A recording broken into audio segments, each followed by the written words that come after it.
Yeah, it's not working. I think, y'all, I think the webcam is just broken. I think the face cam's broken.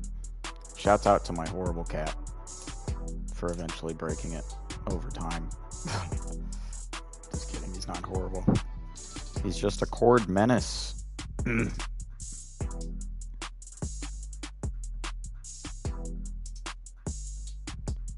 full-blown cord menace.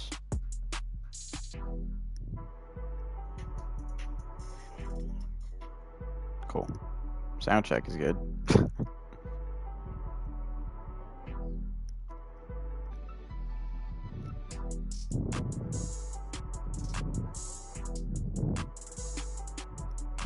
Alrighty.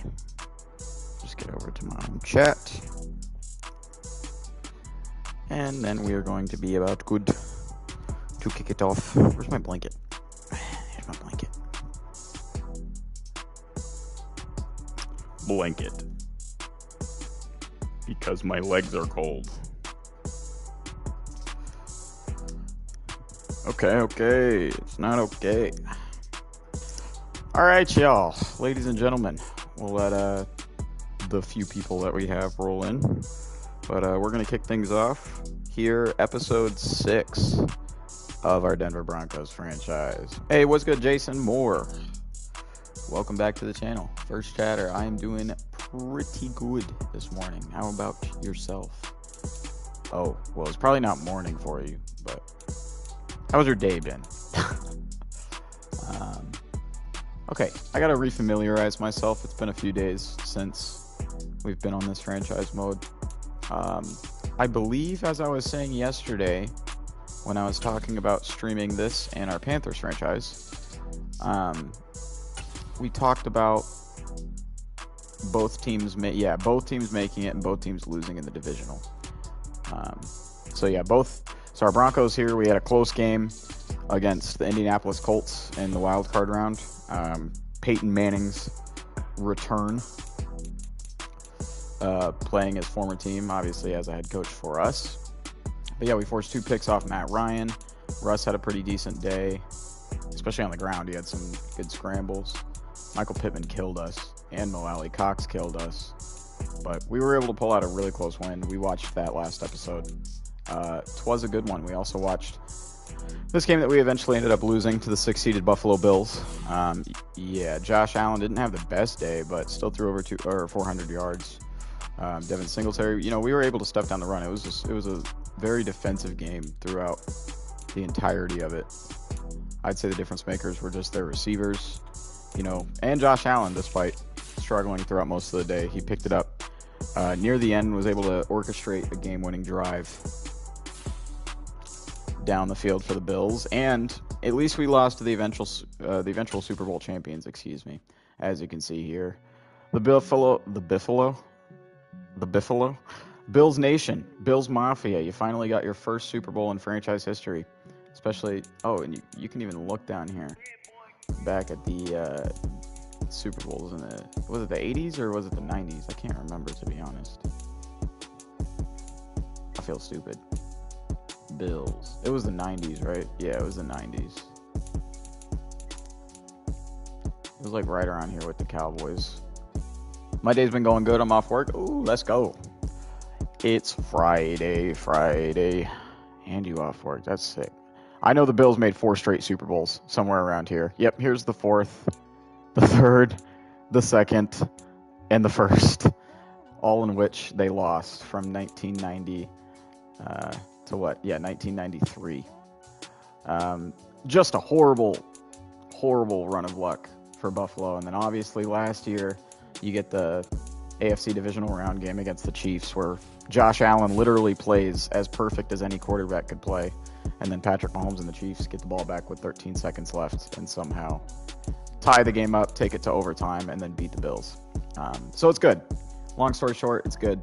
Good to see the Bills get a Super Bowl ring in their trophy case. The Lombardi trophy's there now in Orchard Park. And that's a lot of people's... that's honestly half my Super Bowl prediction is for Buffalo to make it out of the AFC. The AFC is a friggin' gauntlet this year. AFC West alone. Shouts out to our Broncos in our division. But yeah, I could easily see the Bills making and potentially winning the Super Bowl. Although my prediction is it's going to be Bucks Bills, and I think TB12 is going to get one to walk off and call it a career. Even though I don't like Tom Brady, I feel like that's going to happen. Anyways, oh yeah, we didn't really look at the awards in terms of recap. So Patty Mahomes wins MVP. Nick Sirianni, Coach of the Year for Philly. CMC, Run CMC, shouts out to our Panthers, wins Offensive Player of the Year. Von Miller, Defensive Player of the Year. Drake London and Sauce Gardner are your Offensive and Defensive Rookies of the Year. I don't think we need to do anything else, so we're just going to go on to the next week and officially jump into the offseason. The official first stage of the offseason starts now.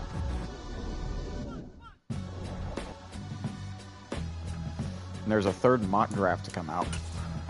Do we have a first-round pick? I feel like we don't.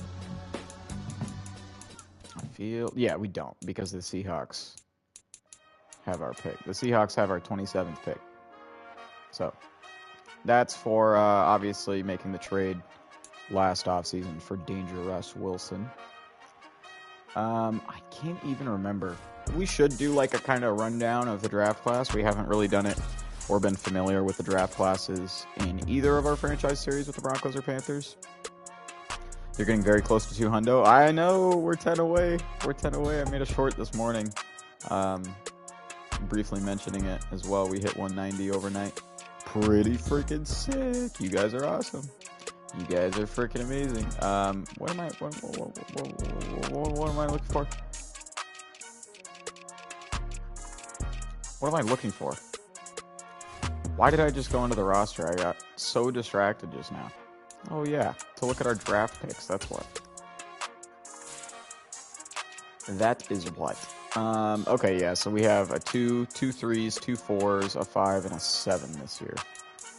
So, mid-rounds, like day 2 of the draft, is where we're going to really have to make our mark and excel, unless we're going to trade for a first-round pick. But I haven't really, looked at this draft class yet, so I'm not sure if there's any guys, that are at a position need for us that we'd be willing to, jump up in the draft and take. You got 3 quarterbacks in the top 5, and for some reason we've scouted out a fair bit of them. Oh, no, that's 2 quarterbacks. Sorry, I thought for some reason Jose Burris was a quarterback. He's a corner. Kind of just thinking about our team. Oh, yeah, we could definitely look at right tackle here. Like, tackle is definitely a need. I don't know if Brett McKinney will be around. It seems like he's got pretty good ratings. He might get taken later in the first round comparatively to the second. Maybe looking more at like Thaddeus Bradfield out of Louisville. Motor that runs through the whistle, lacks discipline, resulting in avoidable penalties. Okay, but he's got B pass block, so he's a good pass blocker. He's got really good awareness for this draft class. He actually doesn't look too bad, but that's weird that his pass block power is at a B, but his run block power is at an F. That doesn't necessarily make sense to me. So he's probably not the best run blocker, is what that's telling me. There's also a couple other guys down here. Jimmy Hayden out of LSU. He's a big boy, 6'7", 307. And he shows good discipline and won't get flagged much comparatively to the other guy. Ratings look pretty comparable too. If those A to C ratings turn out to be closer to A's, then this could be a pretty decent mid-round pick as well. Got to keep an eye on Jimmy Hayden, and he's a huge dude. I mean, all these guys are pretty huge, 6'6", pretty much on average. But there's also Simon Lindsey out of Boise State.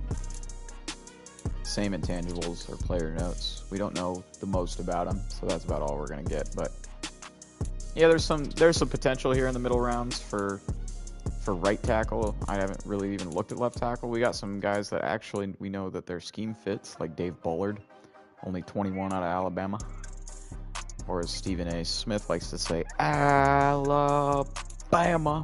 Yeah, he's impact blocking at an A is really good. We'd be looking to move him over to right tackle. really any of these guys. This guy's actually 85% completed. Bobby Rivers. Okay. This dude doesn't look bad at all. A awareness, A lead block, A pass block finesse, A stamina, A to B impact block, and run block finesse. That's not too bad. I'm actually, I don't even think we have a favorite of the list, but Bobby Rivers, you're going to be our first. You're going to be our first. Defensively, it says that we need some more. I can't remember even who our left ends are right now. I mean, this dude's a bust. Tim Hoskins is a bust. We got a lot of these guys scouted out. I kind of want to know more about Adrian Flowers, maybe. What about on the other side? Again, we're not really looking at like top round guys because we don't have a first round pick. So maybe a guy like Patrick Thompson out of Oregon State. Oh, even though he's a Beaver, and I'm of course a Ducks fan. Maybe some amends can be made there. Nose tackle, I honestly, I don't know. This is kind of just more showcasing the draft class itself and potential guys that we could be looking at, but I don't really know. Even right now, like what positional needs we particularly need with veterans maybe coming in and out the door, or free agents being signed. That all has to be kind of analyzed and dealt with. So this is just kind of showing you guys some of the prospects in this year's draft class. Obviously, in both franchises, we've talked about it in the beginning. We're going to be doing just Madden generated draft classes. I think in our Jags franchise, we did realistic draft classes for a couple years, but I kind of want to switch it up. I like kind of getting the randomness of these draft classes and getting to develop storylines with these guys that we could potentially end up drafting. So yeah, I'd say all these guys in here, like literally starting from Jalen Traynor out of USC and ending Marco Fletcher. Just got to kind of keep an eye out on all these guys at D tackle, anywhere in that day 2 range. Linebackers, I think for now we're good, because let's see, we got Bradley Chubb here, we got Jewell and Schobert in the middle, and then we got Randy Gregory, who came over from Dallas last year at right outside linebacker.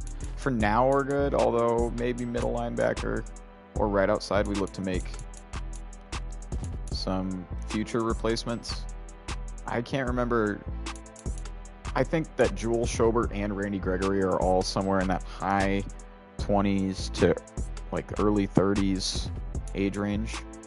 So it wouldn't be the worst, least viable option to start looking for replacements a couple years down the line for those guys. Cornerbacks, I don't know. I feel like on paper we need more than just Patrick Surtain as our CB1 at that superstar dev. Oh, I didn't even see your chat. I don't think it'll be long before you reach 200. You're doing an excellent job. I really appreciate you, Jason. Thank you so much. I appreciate it. Yeah, so anyways, outside of Patrick Surtain, like, I know we have like guys like Kwan Williams, Michael Ojemudia, I think Ronald Darby, but still, I mean, and we got these guys in the day 2 area, 50, 75% scouted out. So this actually could be, an A catching. Some of these guys have some good skills. Jarius Burris out of NC State looks to be pretty good. These two guys right here, Andrew Boss out of Louisville and David Wilson out of Clemson, both apparently have A catching. And I guess a lot of these, some of these guys do, but, that's still pretty good. If we can we'd probably be more likely to get Andrew Boss out of Louisville, just with that round 2 to 3 projection. But still, we're obviously good at free safety with Justin Simmons, but we do need a strong safety, kind of a partner for him long term. And we could always look at free safeties and change them over to strong. We got a couple early round safeties. Ooh, this guy looks not bad. DeAndre Smith, hybrid safety out of Washington State. 5'10", 205, physical player, delivers bone-crushing hits. Savvy defender with the ball in the air. So that bone-crushing hits thing, that's actually really good if we want to move him over to strong safety, because strong safeties, of course, in the NFL traditionally are the bigger hitters. And he can play decent man coverage. Okay, this dude doesn't look too bad whatsoever. He's got good hit power, good awareness, good to decent catching, good play rec. This might not be a bad pick. Still decent zone coverage as well. I'm a target DeAndre Smith for sure. And where was that other corner now that I'm thinking about it? Andrew Boss with the A catching. We're gonna come back to this page multiple times before the draft. This may be, I mean, it'll be probably a regularly lengthed stream, but a good chunk of it may be spent here in the offseason, just so you guys know. Oh my lord, this guy's it. This guy's it. Do you see it? Round 2 to 3 projection. He's top 5 talent in this draft, according to our scouts. We have him 100% scouted out. This is the definition of a gem. Lawrence Ford, 21-year-old out of Penn State, 6 foot even, 197. Physical player who delivers bone-crushing hits, aggressive ball hawk for better and worse, has a motor that runs through the whistle, often looks to rip the ball from runners, shows good discipline, and won't get flagged much. And of course, our Denver Broncos are a top fit. I feel like this man was made to be taken by our Denver Broncos with our first pick in this draft. I'm not gonna lie, I haven't seen a gem like this where they're a top 5 talent and they're projected to go day 2. I haven't seen that in a while. So yeah, that's probably going to be our first pick. Hopefully no one else has the inside scoop on Lawrence Ford. But that is crazy. We're going to even bump him up. We're going to literally just bump him up to the top of our short list, just to signify it. I mean, I also like DeAndre Smith and Boss. It's probably, I mean, only 4 guys on our favorites list so far, but Lawrence Ford for sure is the top guy that we are going after, ladies and gentlemen, in this draft. Remember the name, Lawrence Ford out of Penn State. He's right there at strong safeties, because it is showing our top 3 needs. He is the 2nd-ranked strong safety. But he's not projected to go until, yeah, that's like late 2nd round. 63 is like, yeah, that's late 2nd round. That's literally the 31st pick in the 2nd round, to be precise. Did TB12 retire? That's kind of the main thing that we're looking for. Devin McCourty retires. Joe Flacco retires. Yo. D-Jax retires. Matt Ryan retired. What? What? I haven't seen that before. Matty Ice retires after 1 year here in Madden 23. That's kind of crazy. Hey, yo, that's crazy, man. If TB12 doesn't retire this year, this might be the first sim in Madden 23 that I've done that I haven't seen him retire. At this stage. Chase Daniel, AJ Green, Colt McCoy, there it is. TB12, he is hanging it up. Could not get the last dance season that he wanted in this save. And, yep, still walking out probably as the GOAT, 7-time Super Bowl champion Tom Brady. He is officially retiring. Emmanuel Sanders, Jimmy Smith, Tavon Austin, Mercedes Lewis finally retires. Rex Burkhead, Latavius Murray, Josh Norman, Jimmy Graham. I didn't even know he was still in the game. Man, shouts out to Jimmy Graham when he was like one of the best tight ends in the league with the Saints and Drew Brees. AP finally retires. These are some... What? Hello? What do you mean head coach Peyton Manning retires? Okay. Anyways, Pete Carroll retired. I feel like we saw that. That was in the wild card round. We have some in-house negotiations that we get a last chance to look at. We got 36 million cap room. I don't know if I want. Oh, Schobert, we're gonna have to decide on. Draymond Jones. Okay, so these are some big in-house deals. A couple ones, at least, that we're gonna have to make. Malik McDowell's another one.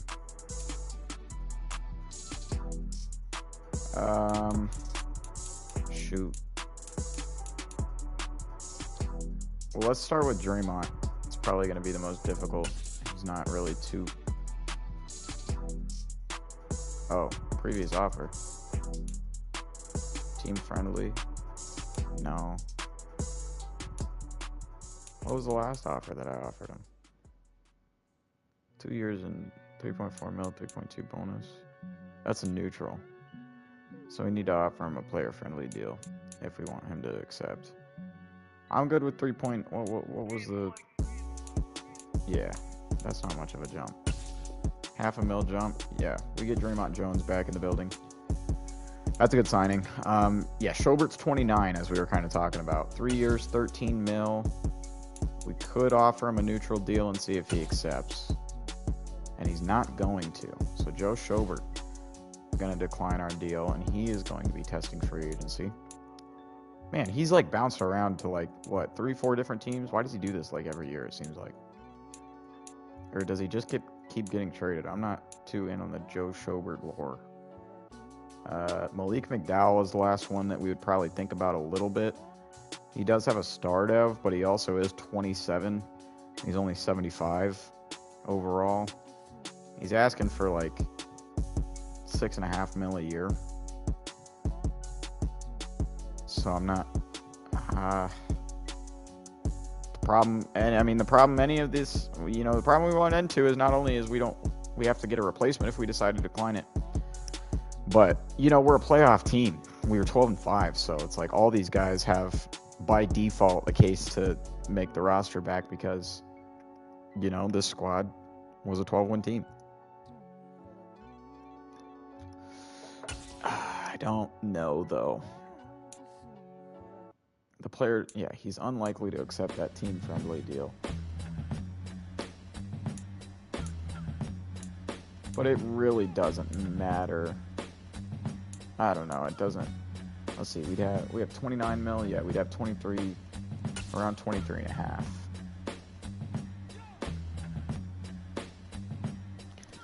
I don't know. You know what, we're going to let him hit. We're going to let him hit free agency. And if we really want to bring him back, then we can try to offer him a deal in free agency. But I'm not too sold on Malik McDowell re-signing for that deal. Otherwise, like not giving Bless on Austin that deal. Malik Reed, no. That's to be a backup linebacker, by the way. Kareem Jackson, no. Although you do have a start of... Oh, wait, we can't even bring you back because we already declined it. Yeah, we're not going to franchise tag you. Yes, sir, Jason. That is the plan, to stream the Carolina Panthers offseason today as well. That is the plan. Okay, well, I think we're all good, and we're ready to hop into free agency period 1. I'm going to go reheat my coffee and take a quick break, so I'll be back in a couple of minutes, though.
I'm back.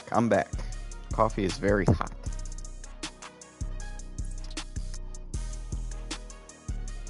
Gotta blow on it.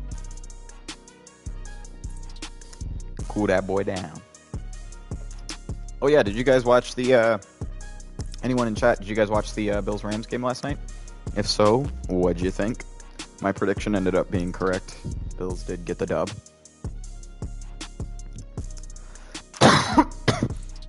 They looked like the better team, in my opinion, from pretty much the jump.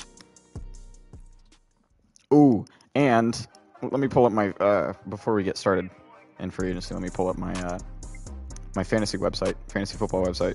Because Cooper Kupp, even though the Rams lost, bro, went off for me. We're in a PPR league. So Cooper had 13 receptions for 128 yards, and then he had a 4-yard receiving touchdown. So he scored me 31.8 points, and his projected was only 21.2. 10 more points than projected.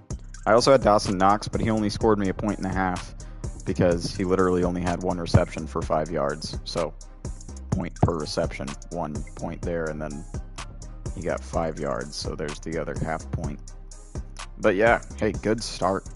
Good start to my fantasy season, especially because my opponent as well had Cam Akers at running back, and he started him in his lineup. And Cam Akers had 3 rushes for 0 yards last night. They didn't even play. They started Darrell Henderson despite saying like the entire week that Cam Akers was going to get a lot of snaps and was healthy and ready to go. They gave him 3 carries. But hey, I ain't complaining. Let's go. Josh Allen looks like freaking a Tom Brady, Peyton Manning hybrid out there. Just executing perfectly. That 1 interception that he threw early in the game was not even his fault. It was a dot. Just came off the receiver's hands and got picked off.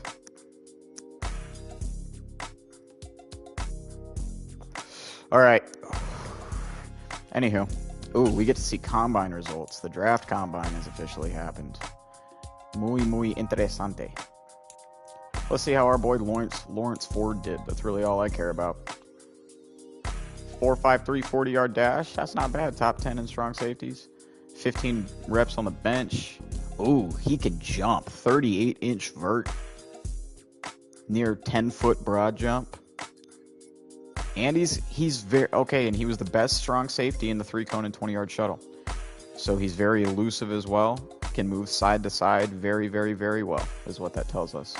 Solid strength, good speed, great jumping, solid change of direction, great agility, good acceleration. I mean, yeah, all the physicals look, they're not outstanding. This dude's not going to run a 4.2 40 at any point in his career, but again, whenever you find a gem like that, we're going to take Lawrence Ford if our life depends on it. I swear, if Lawrence Ford goes before we get around to our pick, I'm going to cry real tears. I may actually just have to trade up. But actually, no, we're not going to get into that. I'm pretty excited, honestly, because EA likes to starve the franchise community. So the one thing that they added or made the main change in next gen Madden 23 and franchise mode is free agency. So I'm excited to get to that. Why do all of our guys have huge morale drops? Russ dropped down all the way to an 85 overall, by the way. And he was at an 87, which was already low enough. But he actually took 13 regression points because of age. That's something to keep an eye out on. For sure. Not good seeing Danger Russ regress. Yeah, I watched it. The Bills were the better team from the beginning. They were sloppy at first, or the game may have been a blowout at halftime. Oh, yeah. Yeah. And I just kind of attribute that to, I mean, it's week 1. It's very first game back of NFL football in 7 months. You're going to see some sloppy plays, probably from both teams. Penalties were surprisingly low, actually, which that normally isn't the case in a season opener in the NFL. But yeah, I agree. The Bills kind of were making some mistakes on themselves, some fumbles, that interception. Yeah, literally right after Josh Allen threw that pick, they brought in James Cook, Dalvin Cook's younger brother, who's a rookie, running back for Buffalo, and he literally fumbled on his first career rushing attempt. Like the literal possession right after Josh Allen threw that pick. It was weird. It was like, I think Allen threw a pick, and then Stafford threw a pick, and then James Cook fumbled. All in the span of 3 very short possessions. So yeah, it was like 10-10 at half. It was actually a decent game at halftime. But no, the Bills cut that crap out. Obviously, the talk that Sean McDermott gave to his squad in the locker room at half worked, and they just kind of destroyed the Rams in the second half. It wasn't really close. Okay. So taking a look at our lineup, though. Areas where we can look to improve in the draft and in free agency, just this offseason in general. Now, we have Netane Muti at right tackle. He's a former guard. We moved him to the outside because we didn't really have any other option. And he does have a star dev. Right now, we actually, I didn't realize, have an all-star dev offensive line. But he's a 71 overall. Kind of the same thing with Cushenberry being a 73 normally. You know, these guys need to show something. They need to show some improvement either on the field or on paper with their ratings, or, you know, they're going to be replaceable pretty easily. Albert O, you know, you may look at him as like a weakness. No, we're sticking with Albert Okwuegbunam. He's already in his 4th year. I didn't realize that. This will be his 4th year, but I really like Albert O. And I'm kind of sad he didn't get a dev trait boost at all at any point during the season. Same with Jerry Jeudy. I was really hoping Jeudy, or maybe even Sutton, would go up to a superstar. Hamler didn't even go up to a star dev, and he had a crazy good year. I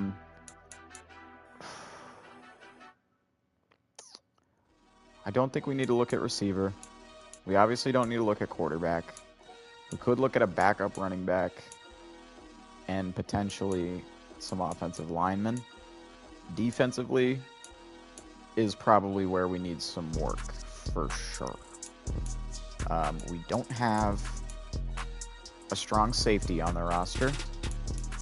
We have a 69 overall at nose tackle right now. Nice. A 66 at right end. Yeah. And obviously we lost Joe Schobert. So now it's just Josie Jewell and Justin Strnad from Wake Forest. Yeah, defensively we need a lot more help. For Shursky. Kawan Williams got... Bro, Kawan Williams of all people got the superstar dev trait. Why? That is like... It's the dumbest... And inside the numbers, see, like, I guess he's a slot more, so like inside shade would probably be... But why Kawan? I mean, look, he did have a surprisingly good year. He had 6 interceptions. By far a career high. By far. He tripled his career high, in fact. But why? Why the 34-year-old? Why did you give him the... Oh, my lord, am I stupid? I think I'm stupid. I think I'm actually straight dummy head, small brain, Peabody, idiot mode, idiot boy, dummy brain. Patrick Surtain got a Superstar X Factor, and I was completely blind to it for about 3 minutes. Fucking let's go! Oh, pardon my French. I forgot that I don't swear on this channel. That just got me hyped up. Dude, so, okay, so that's why. It was that scenario where, like, I accidentally boasted that we were gonna, like, beat the Bills or something like that, or we weren't worried, and now... Wait, 40... What's REG? Is that regression points? There's no way. Anyways, he got a Superstar X Factor. That's what's important. He's got shutdown right now with deep route KO and bench press. Honestly, those are pretty good. Those are pretty good just base abilities that EA gave us. Ooh, nice. Nice. We officially have our franchise CB1, our next Champ Bailey, in the Broncos building. Yeah, back-to-back years. His first 2 years in the league with 4 interceptions. He's a monster. He actually is a monster. This is not an actually accurate stat. Sometimes the stat tracking in this game for some reason is pretty glitched. So yeah, he definitely didn't allow 0 catches his rookie year. Only 18 catches allowed though to 9 pass deflections is yeah, that's definition of shutdown, bro. Only allowing 18 receptions on you the entire year. So yeah, I don't think we definitely don't need to look at corner. I think we're good there. It's mainly defensive line and linebacker and safety. D-line, linebacker, safety, and then offensively, we're looking at what, running back, and I don't know. We could probably worry about that in the the later stages of free agency. We're mainly looking on the defensive side of the ball here. Oh.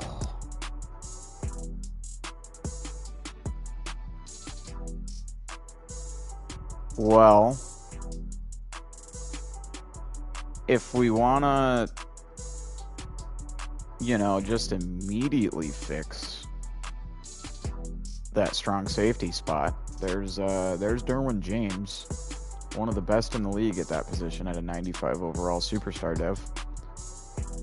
To be fair, he's not completely interested. I mean, he does like the idea of being coached under Peyton Manning and our coaching staff, but Colorado is not the state that he wants to go to. Definitely the opposite of a warm weather state, to be fair. But Derwin James is the top free agent. We're going to go look at... It doesn't look like really any of these guys want to come to Denver, except for Deshaun Elliott. Super Bowl chase, historic champions. He does like a warm weather state, but it's not as important to him. And that actually, no one's interested. Expected value, only 4 point. This would probably be a better signing. We can even probably go team friendly on him, because he's pretty interested in coming here anyways. What about at free safety? Now, Jalen Thompson is a year younger. He's a few overalls higher. He also does want to come here, but he's about twice as expensive. And there is one team that's already offered him a deal.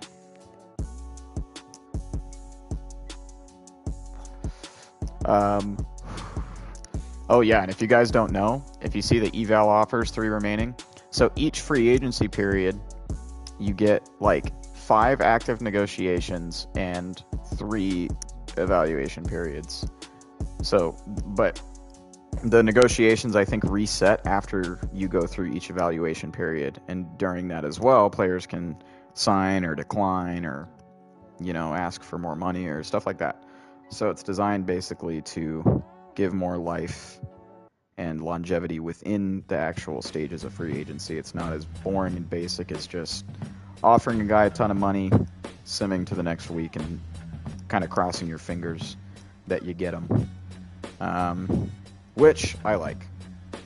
I like this for certain a lot better. Also, okay, linebackers. Now, Joe Schobert. Oh. I'm about to say bump Joe Schobert, dog. I know, okay, Tremaine, I know that we're not close to home for you. Man, and he's $10 million a year compared to Schobert, who's $4.5. And Schobert's a scheme fit. Edmonds isn't. But Tremaine Edmonds is like one of the best young linebackers in the NFL today. Currently playing in real life with the Buffalo Bills. He came into the league when he was like 20. He's one of the youngest guys as a rookie to be in the NFL. He's 25 now, 86 overall. So he's just entering the physical and age portion, peak of his prime of his career. And he's fast as all get out too. fast as all get out. One of the higher change of directions amongst all linebackers in 81. Still strong as hell. 92 tackling is still solid compared to Joe Schobert's 84, which is what we had. Oh man, that's intriguing. It's really hard not to want to go after Tremaine Edmonds. What are some of the other guys? You got AVG here.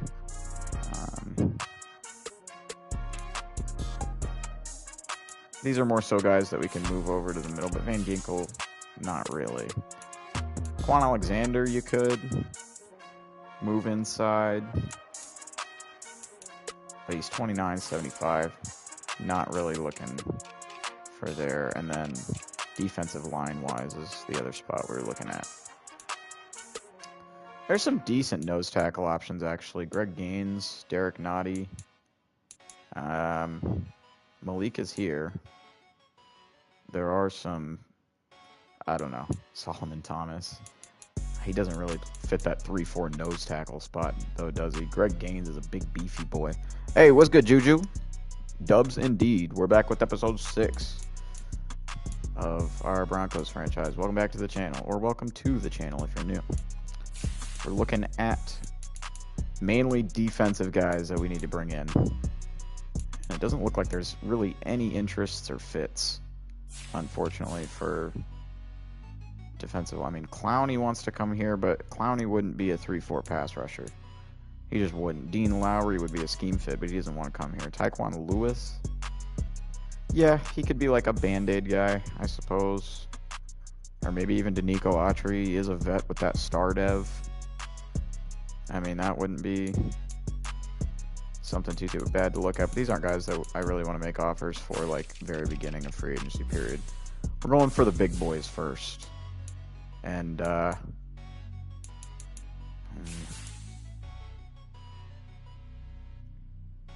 you know what? I think we're going to start here with offering Tremaine Edmonds a deal to be our new franchise middle linebacker. He is very, very, very interested in the Super Bowl chase and the fact that we here in Denver are playoff contenders. He does value financials, so we could probably just win him over with more money. So player-friendly, very player-friendly, would be a 7-year deal. Wow. That is a very player-friendly offer, I will say. Paying him through 2029. But man, oh man, would we need him. The player may accept less. I don't think... Man, I almost just want to go hard or go home with Tremaine Edmonds, because we'd still honestly have $18.5 million remaining. Compared to 19 mil with the player friendly, like, that's literally no difference. $500,000 difference. We're doing it. We are making sure that we lock down Tremaine Edmonds to be a Denver Bronco. And the total offer strength is pretty good, if I do say so myself. We are the top offer, for sure. Beat out the Jets and the Dolphins. Sweet! And now, before we go to evaluate more offers, man, look, if we offered Derwin James, no, see, we wouldn't even have $1 million left in cap space if we offered Derwin James that deal. So that's not happening. But Jalen Thompson is the other guy that I wanted to make an offer to. He is already interested. Did it say that there was...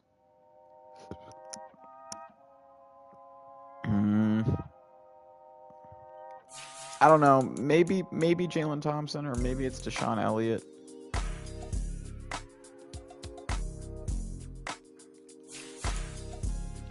I do like that 90 speed, though. The backside of the field. I guess let's try to offer him a neutral deal. It's obviously not as strong as the one we offered to Tremaine Edmonds, and we're about tied with the Rams. So, can I renegotiate with them right now? I guess I can. Player friendly? That bumps it up. Okay. Okay. Now, is there any... I mean, Mike Gesicki wants to come here really bad.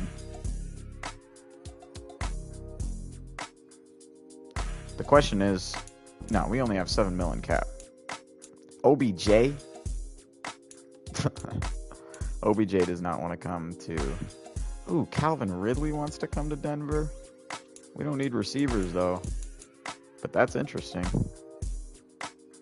Trayvon Mullen. I'm just making sure there aren't, you know, some guys that we want to just throw a deal at real quick. We don't really have much cap room, too, and I'm really obviously targeting these guys right here. So, yep, let's click this left stick, evaluate these offers. Oh, yeah, baby.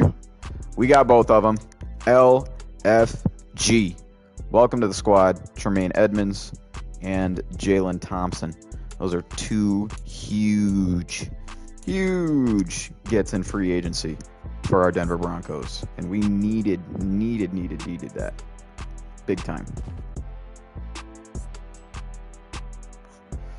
Big time. Yeah. Oh, yeah, Tremaine Edmonds and Jalen Thompson. All right, we do not have, like, any cap room, though. Let's see, are they officially, like, here? Are they, like, here, or do we have to, like, advance? No, I think they're here. They are here. In the building. Officially rocking Broncos uniforms. Yeah, Tremaine Edmonds is a monster, dude. He is a monster. Sometimes I wish that I was on the sticks in this franchise specifically because this dude would be fun as hell to user. But it's still going to be fun as hell to watch him fly all across the field, hopefully, for us. And then, yeah, we're going to change his position just in case, but I'm glad that they kind of deduced where I was going with it. Jalen Thompson, obviously listed right now as a free safety, but he will be playing the strong safety position for us here in Denver. Boom. Just like that, 83 overall squad. We got a lot of our deficiencies fixed up just with those two free agency signings on the defensive side of the ball. And now we just more so have to worry about, you know, our D-line and stuff. Now, the one thing about getting Jalen Thompson is that there was that strong safety that we're still probably going to end up taking because he just looks to be, you know, that good, that much of a gem. He's top 5 talent, but he's projected to go in rounds 2 or 3. So now we kind of got to figure out what we're doing here at the defensive line spot. Now, DJ Jones is actually a way better nose tackle than he is. I mean, he jumps up 2 overall when he's a nose tackle. So what we're actually going to do is we're going to take DJ Jones and we're going to move him to DT. And he is probably going to be, as of now, our starting nose tackle for next year. And obviously we got Draymond Jones on the right end. Now we need kind of that left end spot figured out, though, which is where we're going to go here in free agency to look. We're going to have to get very cost efficient with our money. Very cost efficient.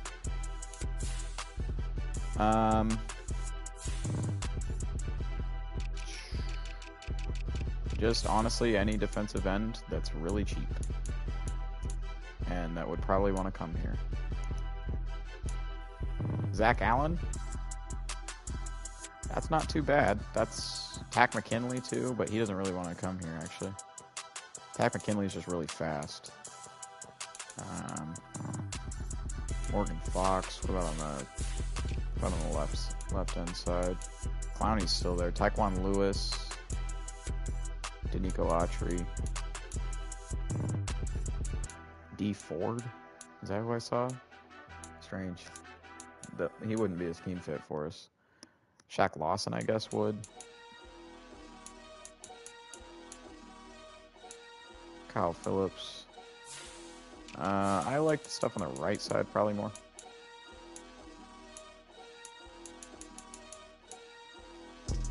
Sheldon Richardson. Man, he's kind of fallen a lot ratings-wise. That's crazy. I think, I don't know. I think we're going to go Zach Allen. Does he have any contract offers? No. I think we're going to try to go team-friendly. Because his interest level is high and he doesn't have anyone offering him a deal. But he doesn't like that at all.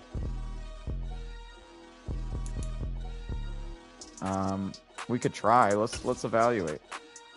Nope, he still doesn't want to come here.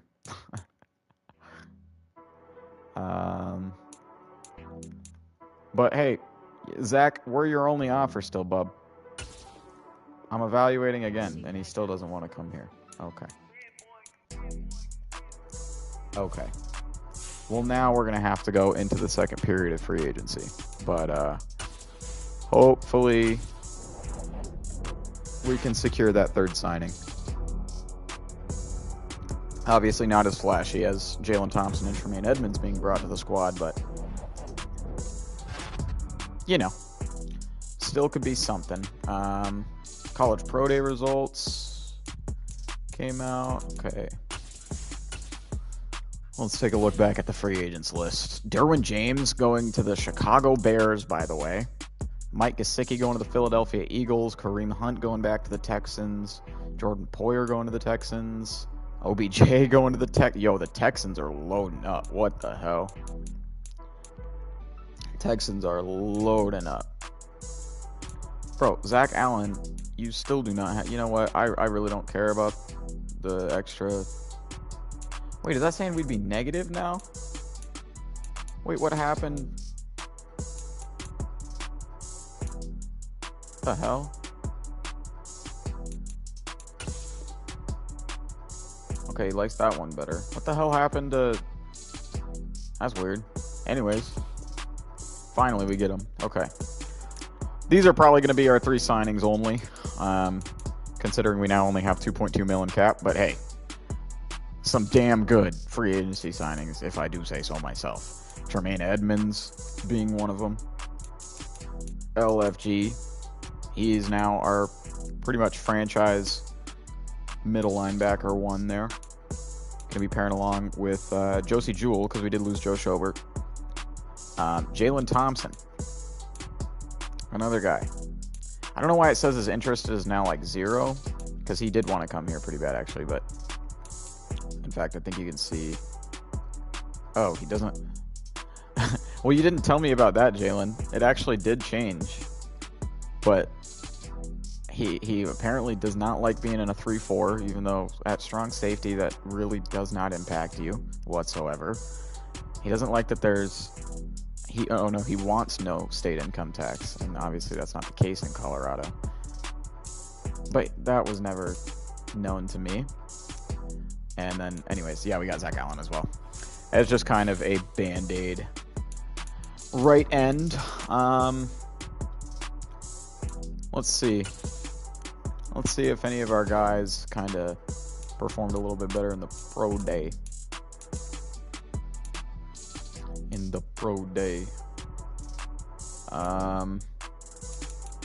Let's look at Lawrence Ford. It's the guy that we're pretty set on taking. He did run a 4.48, bench 1 rep better, jumped a little higher. Yeah, you already know some of these. It's kind of a meme that the college pro days are always a little bit like the stats are a little bit buff. Colleges want their players to look good in those private workouts, but still, Lawrence Ford looks like a beast. He looks like a beast. I need him. I don't really care that we have Jalen Thompson and we just signed him. We need him. That dude looks like he's going to be a beast. Okay, I think we're ready to move on to the next stage, though. I think in terms of free agent signings, obviously, we're pretty much wrapped up. But we do have a big decision. I don't know who on, but a 5th-year option, and it's for Jerry Jeudy. We're obviously going to extend it. Absolutely. No question. So we're not going to have to negotiate with Jerry Jeudy contract-wise for another year, which that helps us out a lot. That helps us out a fair bit. I think we're ready to advance. I thought there was a... Is this not the case in Madden 23? I know in Madden 22 in the offseason, at a certain point, there was a focus players. Ah, here it is. Private workouts. Where you get to, like, pick 3 players and you can... You pick 3 players and you can basically just learn a lot about them. So I think the first one that I want to learn a lot about is honestly on our favorites list, and that's Andrew Boss. I know he's only 50% scouted, so I want to see what else he's got. And then as far as everything else, I mean, it's really kind of up in the air on what we want to look at. I mean, we could easily, we probably got to look at some linemen, right? Some defensive linemen that will fit our 3-4 scheme, if you catch my drift.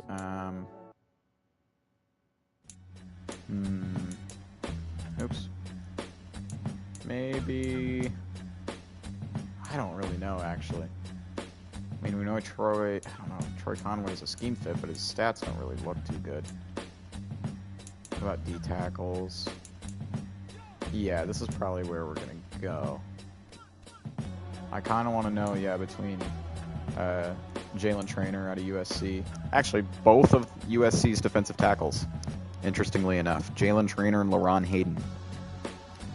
Let's see which one out of the 3 of them is better. Out of the 2 of them, should I say. So those will be our private workout players. 5th mock draft came out. We'll take a quick look just in general at, the free agency recap for all players. We kind of looked at the top guys already. James Robinson goes to the Jets. Calvin Ridley goes to the Steelers. Montgomery goes to the Falcons. Dawson Knox goes to the Bears. C.J. Gardner-Johnson goes to the Commanders. Man, the Bears also making a lot of moves. Juju as well. Jeez Louise. Juice Landry goes to Green Bay to help out Aaron Rodgers.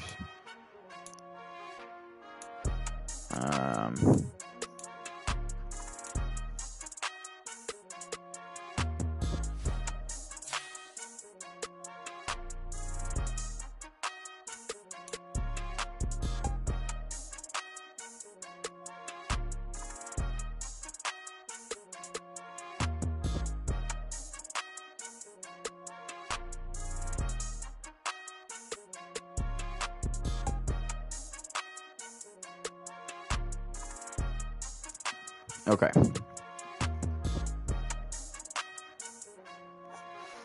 Well, ladies and gentlemen, I think it's about that time. It is almost that time for the 2023 NFL Draft.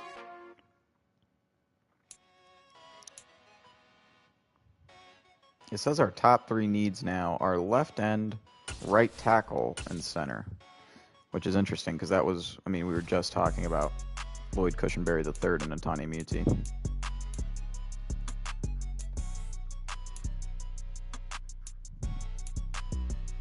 Yeah, left end is where Zach Allen is. We're actually going to start Ojemudia at CB2 this year over Darby. They're both a 78 overall, but Ojemudia is obviously younger by a few years. Yeah, I'd say we're looking to get that superstar strong safety, no matter, even if we just signed Jalen Thompson, that stud. I shouldn't say superstar because we don't even know yet. He could have a normal dev, but whatever. A gem. We'll call him a gem because we know that that's what he is. We're getting that gem of a strong safety out of Penn State.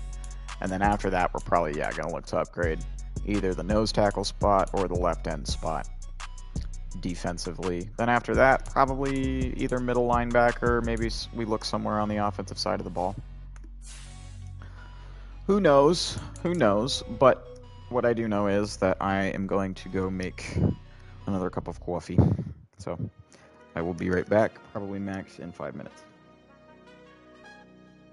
Also, we've been going for just over an hour right now. So shouts out to y'all. And shouts out to the 7 people in chat. How's your day going? Let me know while I'm taking a break real quick.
Okay, I was going to come back right now. My coffee is done being made, but I do have to pee real quick, so I'll BRB again.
All right, y'all, we're back. We're back.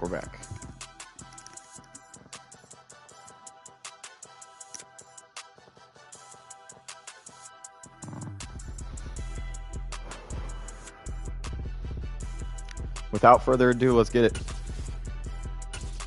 Let's get into it officially. I don't know. Oof. We do have like the second pick in the second round. Oh no, wait. That's Houston though, isn't it? Or no, it's not Houston. I don't know what I'm thinking. Do I have like another character? Yeah, it might. I don't know if that's going to be the Browns picker. What? Why did it just take me out of the whole thing?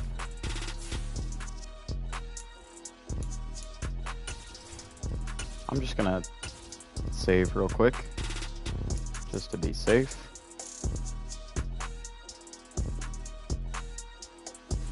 Okay. Now, let's start the draft.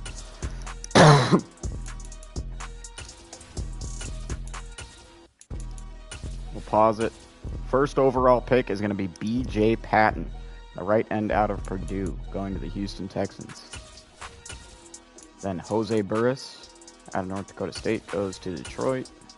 Jalen Kindley, left end out of Wisconsin, to the Tennessee Titans. And there's the first quarterback, Kevin Lewis, quarterback out of San Diego State University, looking to be Kirk Cousins' replacement there in Minnesota. Tyreek Hill going to the Giants, cornerback out of Florida. Bears select Hayden Campbell, right tackle out of TCU. The Seahawks select Barry Bonner, right outside linebacker out of Washington. Kevin Wiley gets taken by the Philadelphia Eagles, receiver out of Stanford. So Philly's still trying to build some weapons around Jalen Hurts over there. The Jets take James Williams with the 9th overall pick, right end out of Michigan. Brian Whittington, 10th pick to the Dolphins. Okay. Now, what is this guy's name? Lawrence Ford. Gotta remember that. Lawrence Ford. Oh, and we gotta look at... So Andrew... What the hell? So we selected Andrew Boss to get as one of our focus players. He didn't get scouted out at all. Any further than he already was, rather. D tackles did get scouted out, though. 90% for both of them. So Jalen Traynor, good awareness, good finesse moves, decent block shed, great impact block, great injury rating, great play rec, decent power moves, good tackle, poor stamina, decent to poor pursuit. Okay. Gotta keep that kind of in our mind. LaRon Hayden, this is his other teammate. His ratings look a lot better across the board. They just look a lot more consistent. To me, LaRon Hayden would probably be the better player by my estimation. But I don't know. Could be splitting hairs here. So, anyways, if we look at Lawrence Ford, where is he on this total draft board? He's pretty low. I don't think we have to worry about him being taken.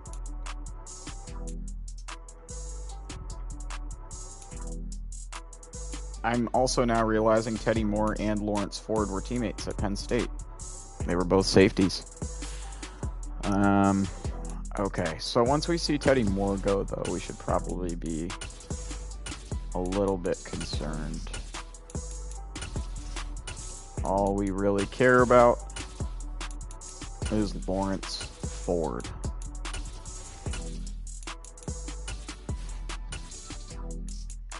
Alexander Sherwood out of Clemson. There goes the second quarterback, Cody Spitzer out of California, going to Detroit.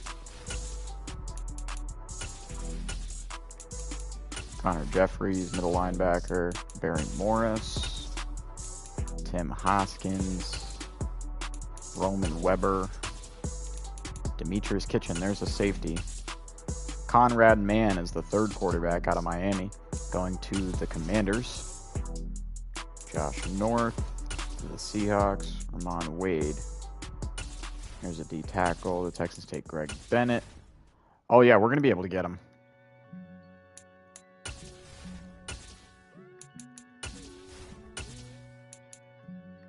Teddy Moore just went. So that safety that was above Lawrence Ford. As long as, okay, yeah, I was going to say, as long as the Texans don't take Lawrence Ford, we got it locked in. And we officially do. I said it ever since I saw it. That round 2 to 3 projection, but top 5 talent for this man right here. Lawrence Ford will be the 34th overall pick going to the Denver Broncos in the 2023 NFL Draft. And I kind of figured he'd be a normal dev. He's probably going to be one of those high overall normal dev guys. So that kind of stinks. I was really hoping for a dev trait. Still a good pick. He's still a gem. But, yeah, I mean, we'll have to work to get a dev trait for him if we want one. But Lawrence Ford is our first pick in the 2023 NFL Draft. Really, after that, I mean, I honestly don't care. We're obviously not the Browns, so we're not going to be picking for him. Our next pick is the 20th pick in the 3rd round. Are any of our favorites still here? No. So we're going to have to kind of just eyeball it. We got a couple corners that we know a little bit about. This guy, this strong safety is just a bust, straight up. Right, we said we wanted to look at the defensive line, particularly left ends. Marshall Rainey we could take, but he's it's too early to take him now. There's really nothing. Jeez. There's nothing at the defensive line spot. Linebackers. You could take Devontae Perkins, a power rusher. We do know a fair bit about him, and he's a scheme fit.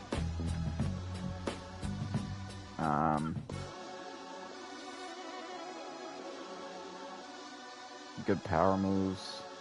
I don't know, he looks like he could be decent. Decent little project. But we don't immediately need like an outside. We don't really need an edge rusher.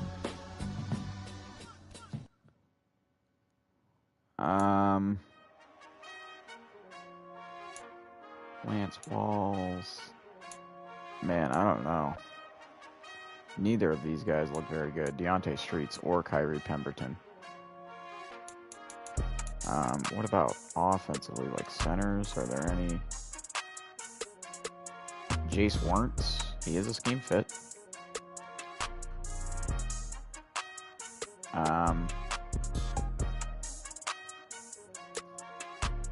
Well, Jimmy Hayden. That's the guy that we were talking about. That's one of the guys that we were talking about. I wouldn't mind taking a chance on this guy. He's got good pass blocking, too. The run block is definitely something that needs work, but I think we're going to take Jimmy Hayden here with the 20th pick in the 3rd round. Man, 0 for 2, though. 0 for 2 on dev traits. Not too good with the physicals. Only 79 strength as an offensive lineman. Okay, we're whiffing on the picks. We are whiffing.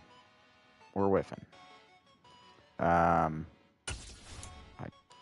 Do we have another? Yeah, we do. We have another pick. So I guess we could try to, rectify it. There's Will Ball. Philip Melvin. We were talking that we needed interior defensive linemen. It's just we just don't know anything about him. Except for that his block shedding is pretty poor, his play rec is poor, his awareness and finesse moves are decent, and he has good power moves.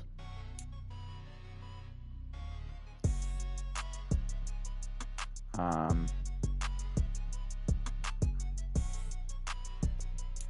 don't know. Yeah, I actually don't know what direction to go here. I feel like that... Maybe Devontae Perkins. Just because... Yeah, I think we probably should go Devontae Perkins here.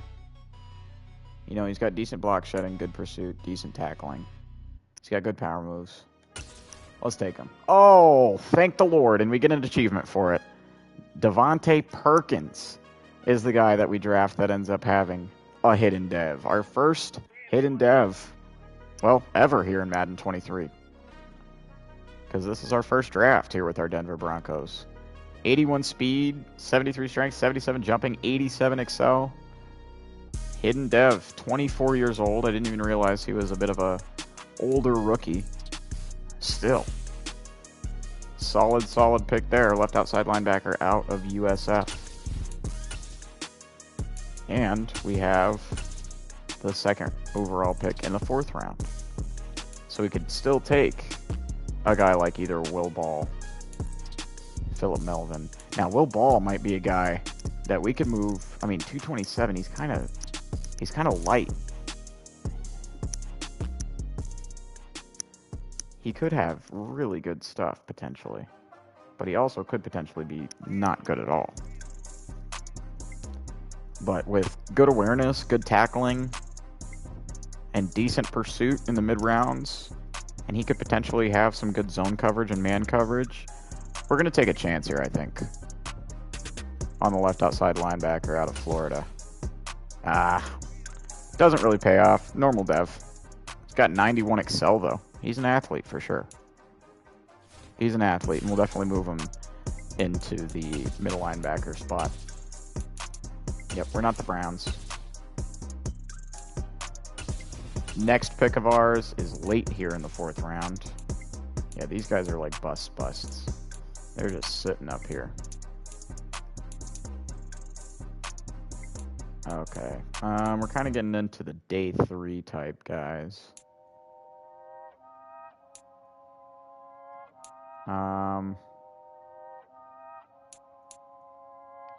Is there any, like, centers here, day 3, that we'd be intrigued in, maybe? This guy doesn't look bad. Dom Irons out of Toledo. Some decent Bs. Some good Bs at some good spots. Let's take a chance. Dom Irons. At least he's stronger than the first lineman that we took by 3. With 82 strength. Still not a very good pick, though. We're just kind of taking shots in the dark at this point. Although I think Dom Irons might be our potential last pick in this draft. I'm going to try to see if we can get some good draft capital for next year, and I'm already seeing some picks that I like. Let's go with a 4th rounder from a team like... Let's go the Rams. I'm willing to bet that actually the Niners are going to do better than the Rams this next year. So we'll give that pick to the Rams.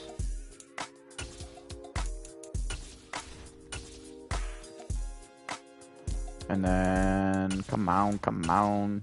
We have the 4th pick in the 7th round. Gonna try to trade that away. We're getting some 6s. I like it. Let's go Philadelphia. Let's, yeah, you guys take that pick. You're gonna take a running back out of Miami with that pick. And just like that, the 2023 NFL Draft is concluded. As is the offseason, almost. You know, draft recap-wise, we can obviously take a look at it. Not the best first draft, but not the worst. Yeah, this guy, Lawrence Ford, ends up being a 77 overall.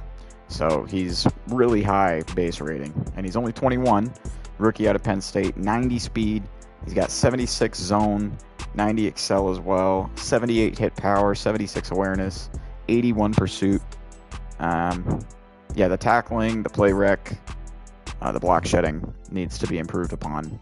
And obviously, we need to get this man a dev trait, but this is pretty much our equivalent of a first-round pick. I mean, he was a top 5 talent overall-wise in the entire draft class, and we got him 34th overall. So, big time steal, despite him not having that dev trait. We also got Jimmy Hayden, one of the guys that we were looking at. He's only got a normal dev as well, but this is the one hidden dev guy that we got. Devontae Perkins, left outside linebacker, power rusher, out of USF, 24 years old. So he's already he's already close to getting to that 25 spot. But I think he's going to be coming in on some sub packages for sure to rush the quarterback. He's for sure going to be getting some snaps. Yeah, I want to see Devontae Perkins on the field for sure with that hidden dev. And then Will Ball and Dom Irons were kind of just shots in the dark, both normal dev.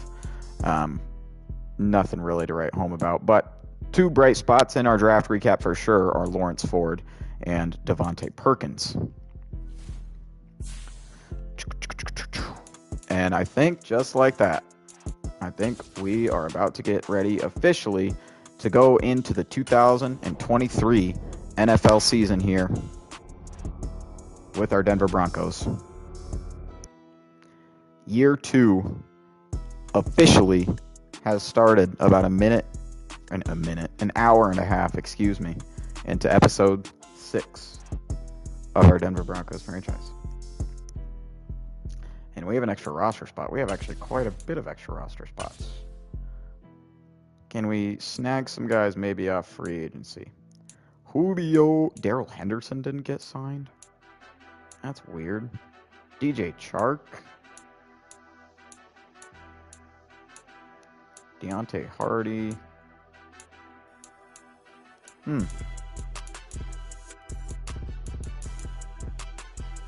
Interesting.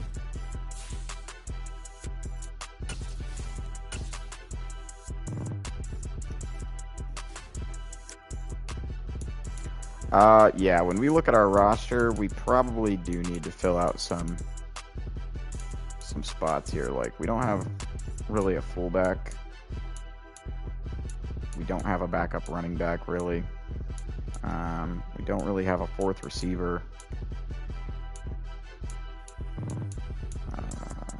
Let's see. I don't know. Defensively, I mean, we could probably use... Nope, we're good on safeties actually now.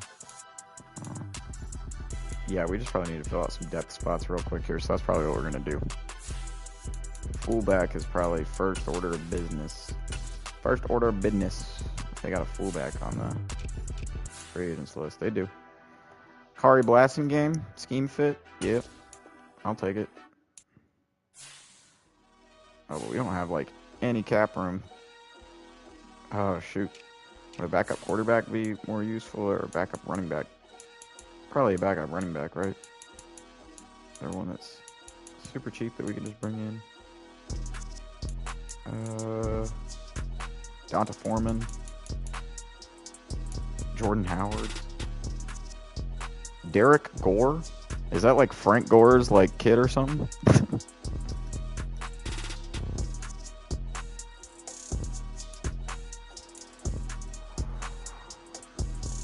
Antonio Williams? Oh, I don't even... Why did I say that? Like he was somebody important. I think we're just going to go Deonta Foreman here as a backup running back for Javonte Williams. Melvin Gordon was our backup running back last year. Could have brought him back. But nah. I'm good. So we got 2 new guys in the backfield now in Kari Blasting game and Deonta Foreman. Well, I mean, I guess if Russ gets hurt, then that will be interesting. Let's just say that. Unless, hold on. There's probably some guys that we can cut off the roster here. We just go here and look at or actually let's go 0 penalty. Yeah, somebody like guys like Aaron Patrick and Seth Williams. just to free up a little bit of cap.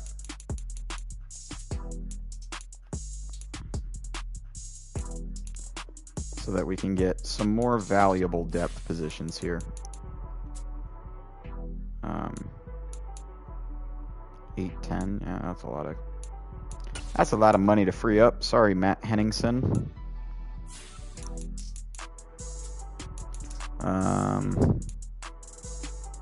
J.R. Reed, sorry, buddy. We're making some early cuts, some pre-training camp cuts. Hey, what's good, Liam Wolf? First mod in the chat. Welcome back, homie. How are you doing this Friday? Yeah, McTelvin Agim, my guy. I'm sorry. We gotta cut you. You're not getting your 880K from Denver. I apologize. All right, now we can sign at least like a backup quarterback in case Russ gets hurt. Hey. Okay, we got some decisions here. The Red Rifle, BDN, or my guy Cam Newton. BDN, if you don't know why that nickname is his nickname, it's an acronym. Big D Nick. Apparently, there was a rumor that got out like 5 or 6 years ago that dude has massive dong, I guess. It's random, very random. Feel like the world could have gone without knowing, but it's true. BDN is a legitimate thing. I honestly think we're gonna bring this boy in.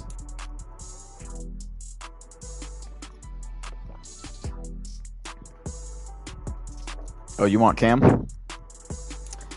I mean, I wouldn't mind Cam, but we do have like history with him on this channel. He was our backup quarterback in our Jags franchise. So I feel, although he is literally probably like one of my favorite quarterbacks of all time, shouts out to my Panthers, I do feel like we should switch it up a little bit. But whatever. We're bringing in Cam. Hopefully Big D Nick can get an opportunity elsewhere. We also kind of need like a wide receiver 4. And this is where it'll kind of get more expensive actually, so we might have to free up a lot more space. Or make a trade. And actually, maybe an easier option and a less time-consuming one. If we go to the trade block, maybe there's some receivers. Oh, wow. What? Hold on. Why? Why?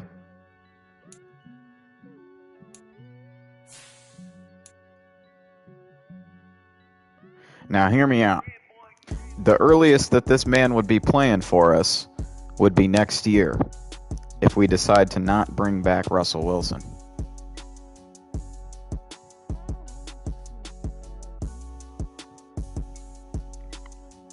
But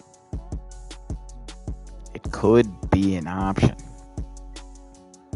I don't know why they're doing this. I guess Tennessee just does not like Malik Willis anymore. They just gave up on him. But, that's intriguing. He's only got a normal dev, which kind of sucks. For some reason, I thought he had a star dev. Maybe he did. I wonder if... Oh, shoot. Did dev trait regression happen or something? Or was he always a normal? He might have always been a normal dev, to be honest. That's intriguing, though. That's intriguing. I'm going to keep that in the back of my mind. Ooh.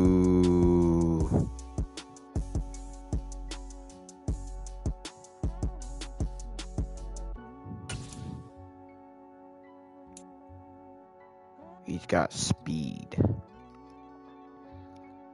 Speed and a redemption story. Two things I love the most. Paris Campbell's on the Raiders. Oh, he's out for 2 weeks. But we'll get him back before the season starts. Jalen Reagor? What's his speed at? Oh, they actually dropped his speed off. But for a fourth receiver, kind of like a little redemption story in Denver, I I wouldn't mind it. My TCU guy. I used to be a big TCU fan. Nico Collins, Tutu Atwell, Terrace. Shouts out to our Panthers franchise, Terrace Marshall. Okay, so there's definitely... Ooh. Talk about a redemption story. And I really like this dude. I might... No, we're doing it right here. We're doing it right here, right now. If you don't know the Justin Ross story, Justin Ross, as a true freshman, playing for Clemson in the national championship game against, I believe it was Alabama, went off. This was all the way back in 2018. He went off, and he was a true freshman. You know, right after that, he was, like, pretty much projected to be, like, the next big Clemson receiver, like Sammy Watkins, like DeAndre Hopkins, coming out of Clemson. They found, like, a rare genetic condition, like an injury with, like, I think either his neck or his spine. And he was, like, told by some medical professionals that, like, he probably shouldn't even play football again, or any contact sport for that matter. Still decided to. I think he got... I actually wonder, did he go undrafted? I think he did. I think he went undrafted in 2022, so last year. But he's a 72 overall. He's slow as all get out. But he can run routes decently. He'd be our fourth receiver. He'd be a nice little redemption story potential. That, or we could get Jalen Reagor, who also does need a redemption story as well.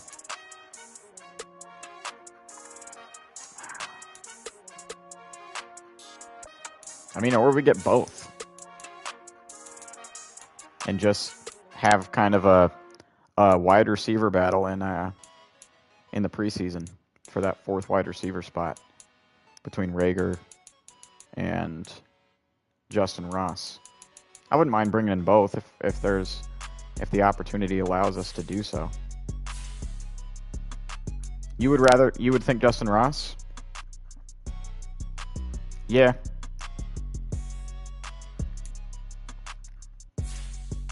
He would be probably a little bit easier to get. Probably would be a lot easier to get. Do they like Damari Mathis or Fayon Hicks at all? No, but we might get it to work if we throw in like a pick. What if we throw in Mathis and, like, I don't know. I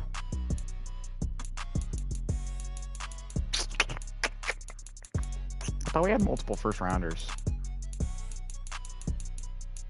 Or multiple picks for this next year, not first rounders. Probably a sixth. Matheson a sixth for Justin Ross. Let's see if it goes through, and it does. Okay. Cool. Well, we get that trade to go through.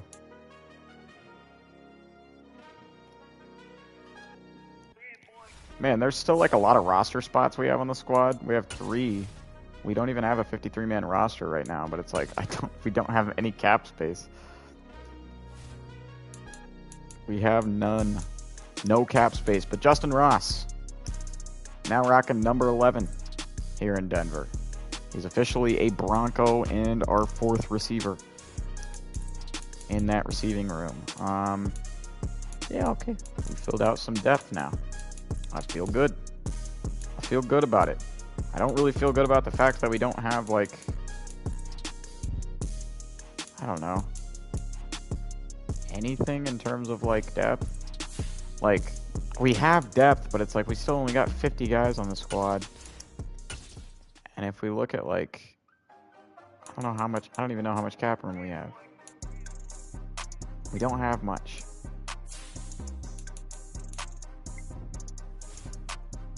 All right, he's probably not. Yeah, I mean, he's certainly taking up a chunk of it. You are right, Liam. We can look at our salaries, you know, of course, when we sort it by guys getting paid the most here in 2023. It's obviously Russ, yeah.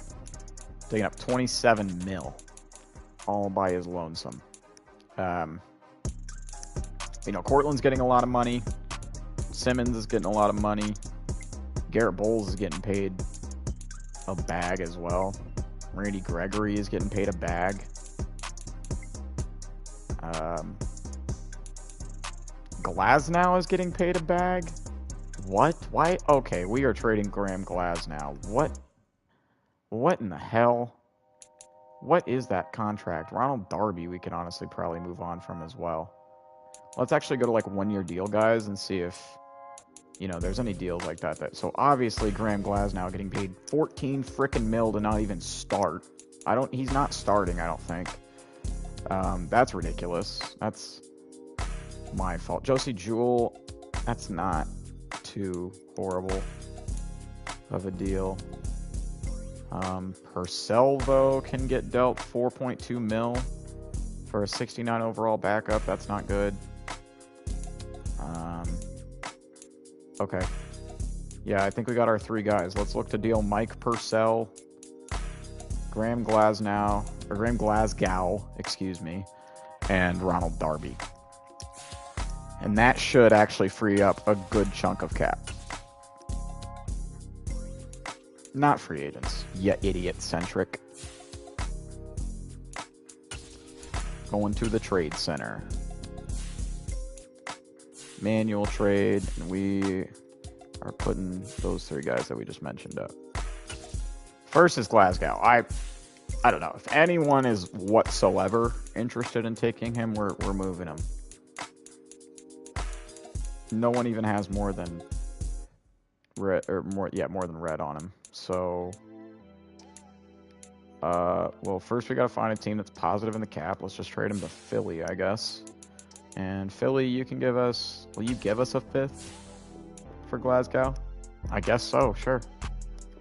Well, there's one contract that was a big problem off the books. Next one, this one's going to kind of sting a little bit more because he actually is our second corner, but it'll be freeing like around 10 mil off the books. And people actually do want Ronald Darby. Which means we can probably get some higher cap value in return. I am apprehensive, always giving Bill Belichick, you know, any deals to work with, but in this case, they have the cap room. They do want him, especially if they'd be willing to take Mike Purcell's contract on as well. That would be great. That's the 3rd guy that we were looking to move off the books. And if we could get, honestly, I don't want to be too unrealistic. If we could get like, I don't know, a 5th for this year and then like a 3rd for 2 years from now, that would be something. And that's what we get. Okay. I feel like that's fair. I feel like that's a good deal for us. And the Patriots also get, you know, a solid corner that they can put at depth. He's got a depth trait. Darby made some plays for us last year for sure. But that also works well for us because we get extra draft capital for the future and we free up a fair bit of cap space. Now if we look at team salaries and we look at cap room, we got 26 mil, yeah. That freed up a lot. A whole lotta. But we now only have 47 guys on the roster. So we really got to like fill out with a lot of dudes. Like a lot of dudes. I'm just looking at, like, dude, our wide receiver room is crazy stacked. But, like, none of these guys are going to be making the team. J.J. Koski. Okay, obviously Justin Ross. Terry Cleveland, it's like, no, you're already in year 4. Wait. And our team, of course, is below the minimum roster size. Okay, so, cool. Definitely, yeah, we're so weirdly stacked in terms of depth. It's so strange. Zach Allen is supposed to be a left end.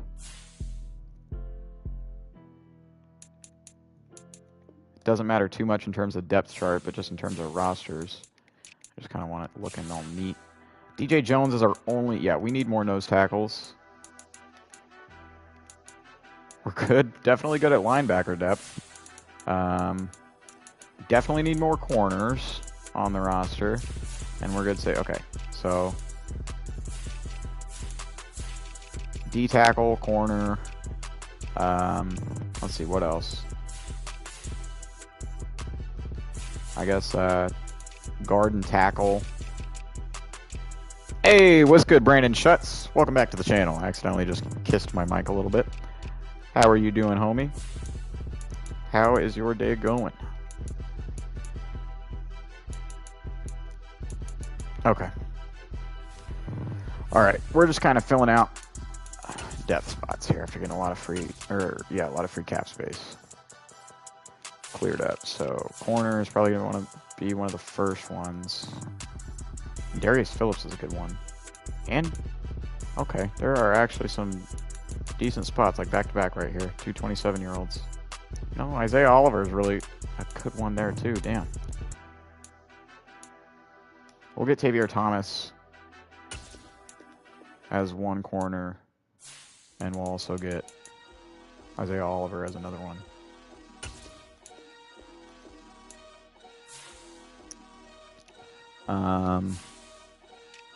And then D tackles. How can I get NFL 23? Probably by just buying it. Although I wouldn't recommend it if you're on last gen, so PS4 or Xbox One, or if you're on PC, because they didn't do anything. It's like a completely different game than the PS5 and Xbox Series X version. Okay. Let's see. Do we have like a mentor? Jonathan Hankins, Justin Zimmer. No, let's get Kalen Saunders here as a depth nose tackle. Maybe also get somebody a little bit lower down the list. Maybe can find a mentor one down. Oh, Starla Tulele. Shouts out to my Panthers. Yeah, let's bring in Star. Then we said like guards, interior linemen.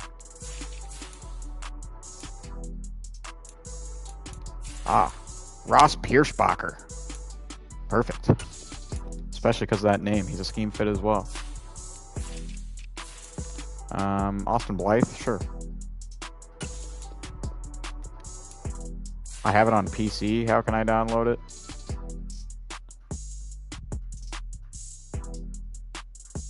What do you mean, how can you download it? I mean, if you already have it on PC, I would assume you would just download it from isn't it Origin that runs it on PC? I'm pretty sure it's Origin. The Origin launcher. Anyways. Anywho.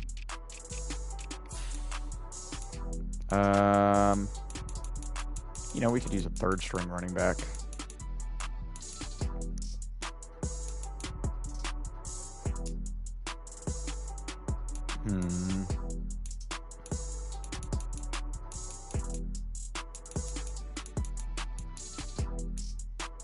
Oh yes, Alex Collins. With the Irish jig. Maybe we can just get a third string quarterback.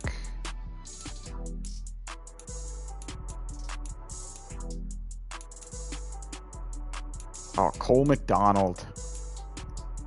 Hawaii legend. That's going to be our third string quarterback. Okay. Now we filled out our roster a little bit. I think we're good. Let's get into weekly strategy just to set up our focus players. We're not going to spend much time in the preseason, to be honest. Lawrence Ford and Devontae Perkins I'm good with, but these are going to get switched up a little bit because I don't care about the other rookies.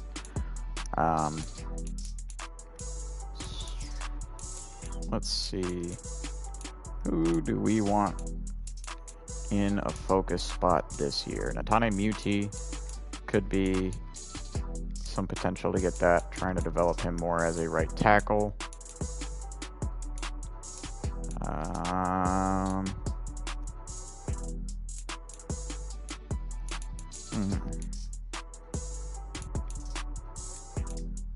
Maybe Caden Stearns.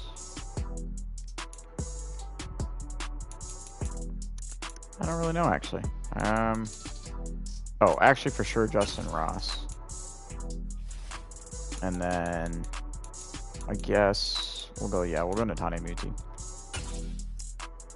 So those will be our 4 focus players to start off year 2 here in our Broncos franchise. We got Lawrence Ford, our 4th overall pick. Devontae Perkins, our only hidden dev from the draft. Justin Ross, the guy we just traded for, our 4th receiver on the depth chart. And then our starting right tackle, Netane Muti.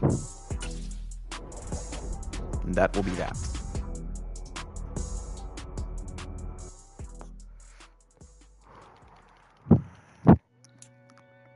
All right, defensively, we got a clean bill of health. Offensively, good. Good. We do have some player upgrades already. Patrick Surtain, CB1, new superstar X Factor on the squad. We're going to upgrade his slot. +1 to awareness, change direction, jumping, man coverage. +2 to tackle. Solid. And then Starla Tulele we don't really care about. He's an old wily vet that we just signed off free agency. All right, I think we're just going to jump all the friggin' way to the regular season, but I'm actually going to go manually advance it week by week because I just want to make sure. I know it would only cut one person automatically down to the 53-man, but I just want to make sure that not an important player gets cut as we got an injury. And of course, Zach Allen has a dislocated ankle. He's out for 3 weeks.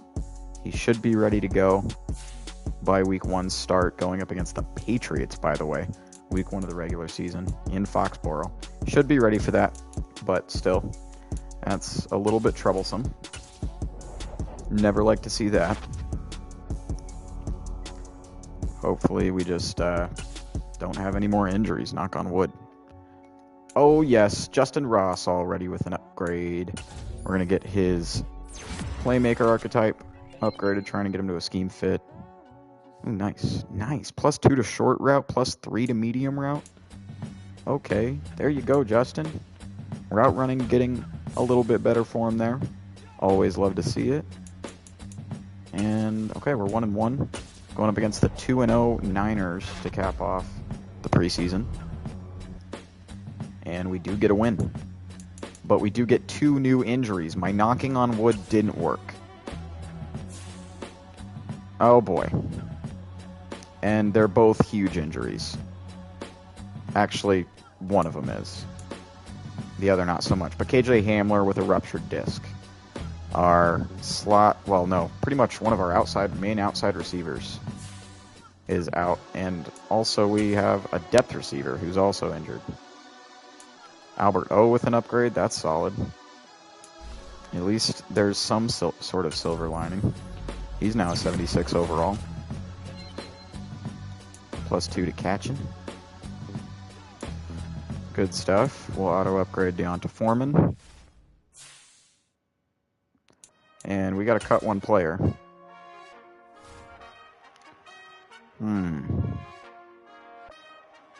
I think we're just going to end up moving one of the rookies that we drafted, Will Ball, over to the practice squad, and that's going to be it. That will be it. And now it is on to the start of year 2 regular season, where our first game is going up against the New England Patriots. We got to take a look at our lineup right now as we get going, because I don't even know what our receiving core looks like. Russ is going to be throwing. I mean, at least he has Sutton and Judy and Albert O. And he's got Justin Ross now. Justin Ross is going to be seeing a lot more time over the first couple weeks. We do not want Sutton in the slot, though. I actually don't know who we want in the slot.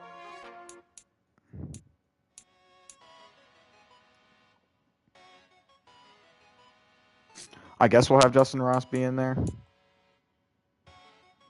And then Tyree Cleveland is going to be the backup slot receiver. All of this stuff looks pretty good. Yes, yes. Kwan Williams is the slot corner. Is that right? Yeah. Yeah. Okay. Yeah, everything looks actually pretty good. Everything looks pretty good. It's just we're to be lacking a little bit at receiver with Marcel Washington and KJ Hamler not being healthy. But we're gonna have to rough through it. I believe in the squad. We're gonna set our goal to make the playoffs again. We did it last year. Why not again this year? We do have a scenario here as well. Opening day keys. That's actually a good question. Dominating offense or stifling defense? We're going to go with stifling defense. We did have the #1 ranked defense as well on this franchise, just like on our Panthers franchise. And I think that's going to probably start by disrupting the pass. We have a way better secondary than we do a front seven. So our goal is to allow less than 200 yards passing against Mac Daddy and the New England Patriots. Let's see it. Wow, we go up against the Pats and then the Chiefs to open up the season. Crazy. Oh, and we got to hire and assign scouts. Shoot. Didn't even think about that. Okay, so if we go to region breakdown, expertise is in safety and tight ends. Is there anywhere? There is where tight end is. No safety expertise though. So we can move our 3-star scout Nicole Hawkins. I don't even remember where. To Central. Nicole Hawkins, you go Central.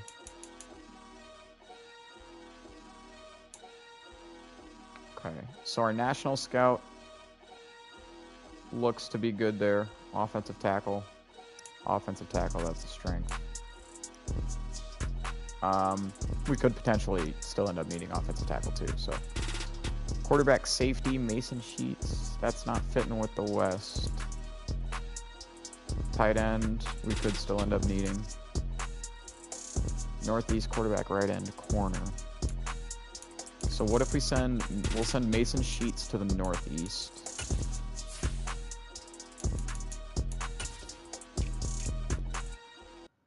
That will match him up there.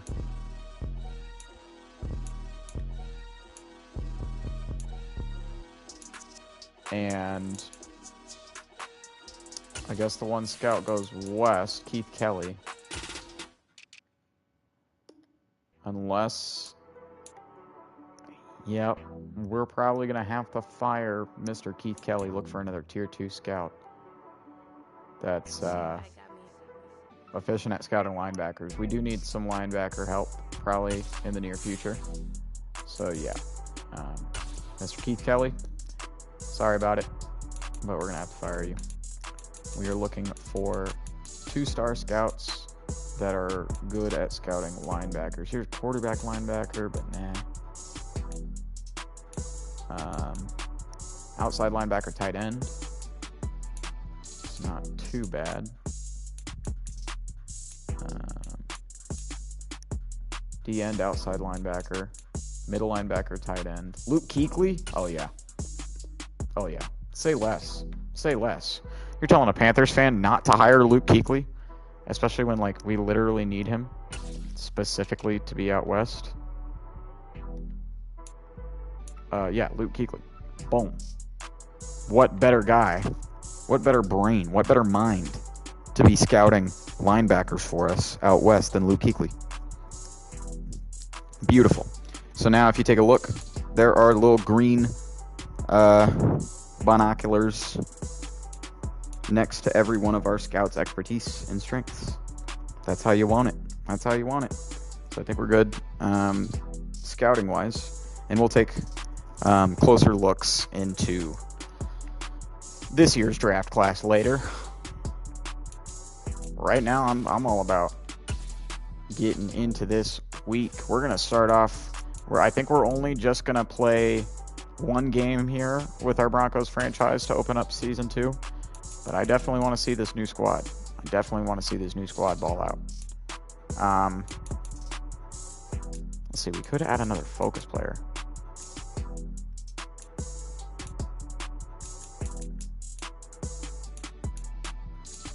What does it take to reveal a dev? Yeah. Man, we should have saved up for Fountain of Youth for Russ. Should have thought about that. Run block finesse raw. Actually, that one's big. Let's get that. And then impact blocking wide receivers. Ooh. That would get us the ability to eventually unlock weight room. We'll do impact blocking for fullbacks. Okay. Boosting up the blocking ratings for our offense, our big nasties.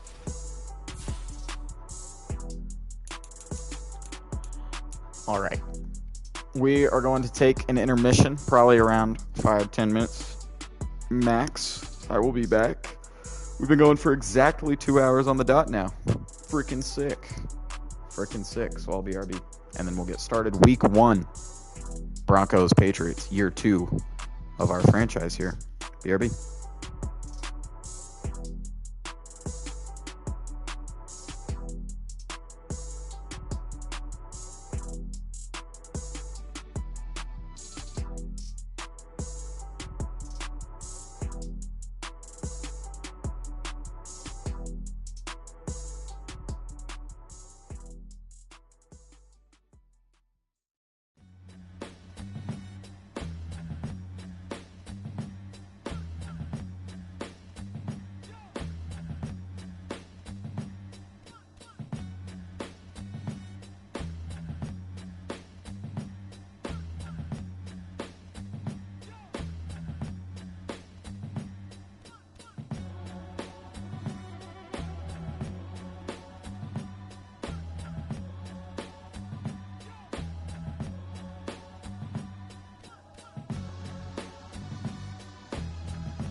Cody.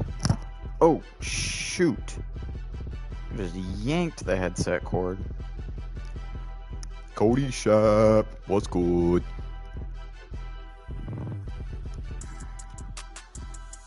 Welcome back to the channel.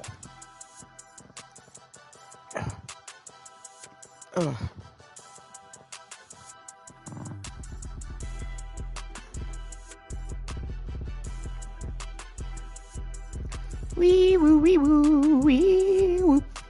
How's your day going, homie? If you're still here in chat, Cody. Sorry, I was taking a quick intermish, heating up my coffee. Yes, we will play week 1 today. We're about to get into it. In a few minutes, Mr. Wolf. We will be watching week 1, Broncos at Patriots in Foxborough. Then after that, we will be taking a little intermission offline so I can eat some lunch, and then we'll be coming back with a very similar episode of our Panthers franchise. I'm doing pretty great today. Doing pretty great. Pretty great. Except for the fact, I don't know if you guys saw my short. It's 2K day. It's 2K day, and I'm not playing 2K. Which I feel left out. This is probably the first time in 4 years, I think, that I haven't gotten 2K. Or had 2K, by launch day. So, yeah, I'm a little bit sad about that. Especially because I keep getting tweet notifications about launch deals and park stuff and people having fun on the game. I don't know. I'm sad. But, it's okay. It's okay. If you saw my short, I also said I'm hoping to get it within the week. This time of year is expensive for sports gamers. I'm breathing in the mic a little. It's because I had it in a weird setup. The headset's not actually on my ears right now, but I actually can switch it back. So give me 1 sec.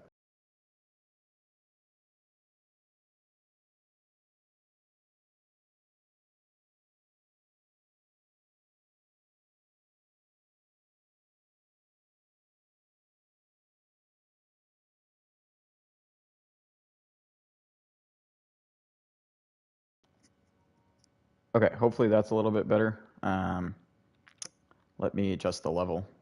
Test. Might need to just bump it up 1, which I just did. And should be good now, hopefully. Should be good now.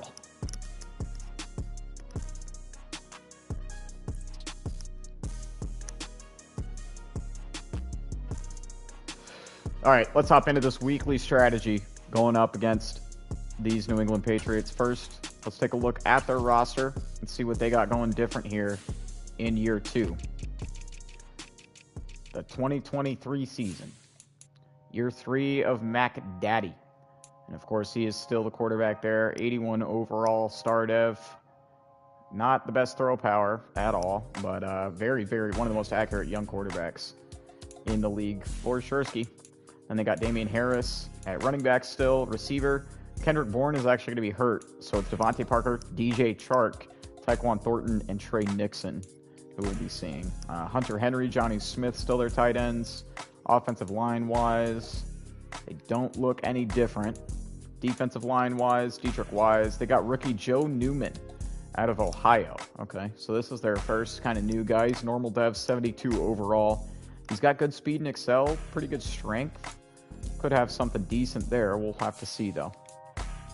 They got Christian Barmore and Devon Godshaw at D tackle. Matthew Judon, left outside linebacker. Juwan Bentley. They got rookie Jay Towns as well. And he is a hidden dev out of UCLA. Whoa, what is going on with his hair? What the... Anyways, good speed, good excel, good pursuit. Tackling could be improved upon a little bit as well as zone coverage, but Patriots certainly could have something there in Jay Towns. Josh Uche at right outside linebacker. Cornerback, they got Jonathan Jones. Ronald Darby. They got Ronald... Oh, yeah, we traded them Ronald Darby. That's right. So Ronald Darby revenge game. Hopefully Russ does not throw any interceptions to him. Starting a new running back face of the franchise. Is that based off of YouTube video by any chance? Because I do keep getting this YouTube recommended video where it's like I made a 7-foot Derrick Henry type running back in face of the franchise. I haven't watched it, but anyways, yeah. So they got Darby as well as Trey Flowers now, Marcus Jones, and rookie Jarius Burris out of NC State. He's got a normal dev.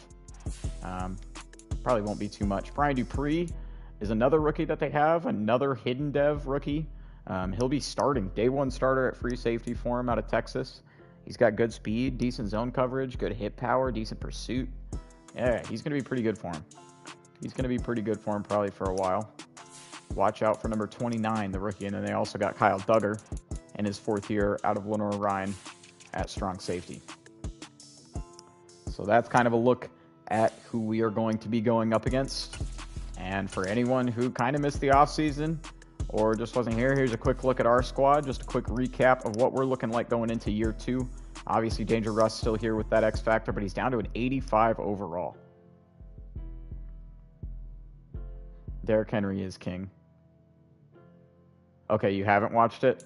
I don't know why. I just had a feeling for some reason that you might have gotten the idea from watching that, but no, I think it's like a random video from Frosty, maybe, is the YouTuber. I might be wrong, though. I keep seeing it on my recommended. It's literally titled, like, I made a 7-foot Derrick Henry type running back and face of the franchise. Anyways, so yeah, Russ. We also got Cam, Cole McDonald as the backup quarterbacks. Javonte Williams, Deonta Foreman, Alex Collins are your running back room. Wide receivers, KJ Hamler and Montrell Washington are hurt right now, but we do still have Cortland Sutton, Jerry Jeudy, and then a guy that is our 4th receiver who we traded for in Justin Ross. Looking for a little bit of a redemption story with him there. Offensive line-wise, we're pretty much the same as we were last year. And tight ends as well. Albert O, Greg Dulcich are still there. Defensively, things have changed up a little bit, though. It'll start here. This will probably be the first big thing you see as a change. Patrick Surtain II going from a superstar depth trait to a superstar X factor. He's got that shutdown ability. He is a beast. He is the second coming of Champ Bailey here in Denver. Kevontae Turpin is being hyped up. Yeah, Kevontae Turpin is being hyped up for sure. Oh, I was right. It was Frosty. Okay. So, yeah, Surtain, next Champ Bailey. Oh, you have your first football game tomorrow. Nice. Big hype. Big hype. Also, 2 biggest free agent signings that we made. We were only really able to make 3, but this was definitely the biggest one in bringing in Tremaine Edmonds, the former Buffalo Bill, on a 7-year deal. Don't believe me, just watch. Contract, there it is. Paying him all the way through 2029 to be our linebacker here in Denver. And then also, the other big free agent signing was Jalen Thompson. Jalen Thompson coming over. Oh, what was his former team, too? I feel stupid for not knowing, actually. Was it? It was the Cardinals, yeah. I was going to say it was either the Cardinals or like the Rams, but it was Cardinals. Yes, sir. 190 subscribers. We talked about it a little bit earlier today. Very, very big hype. You guys are GOATs. I always say it, but it's the truth. Special teams wise, there's a look at our special teams. If you care about that. Wait, who do they have as our kick punt returner this year? Isaiah Oliver? Okay.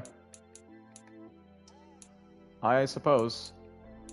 Just 10 more until we hit 200. That is precisely correct. So there's a bit of our team recap, though.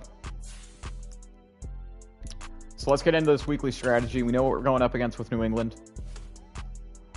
I would still assume that they're probably going to throw the ball more so than anything. Defending it short is probably where we're going to go. Yes, we did have Peyton Manning come in. This was all the way back in like probably episode 2 or episode 3 of this series. Peter Peters is still the defensive backs coach. If you're looking at it from a lore standpoint, that was our interim head coach that we had at the beginning of the series. But yes, that was while Peyton Manning was still taking time to decide what his future post-football wanted to be. We offered him, well, John Elway essentially offered him the bag to come coach for Denver, and he accepted. So Peyton Manning is the head coach. He did take us to the playoffs as well last year. Really turned around our team too. We were struggling with Peter Peters, honestly, having that head coach's headset on. But Peyton Manning came in and our offense looked drastically different.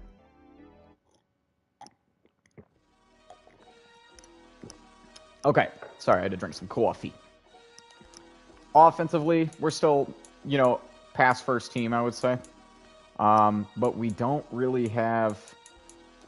We don't have KJ Hamler, which is kind of a decent loss. So we still got to be pretty conservative about it. But yeah, if you missed it as well, there's our focus players. We have a weekly game plan goal of shutting down their...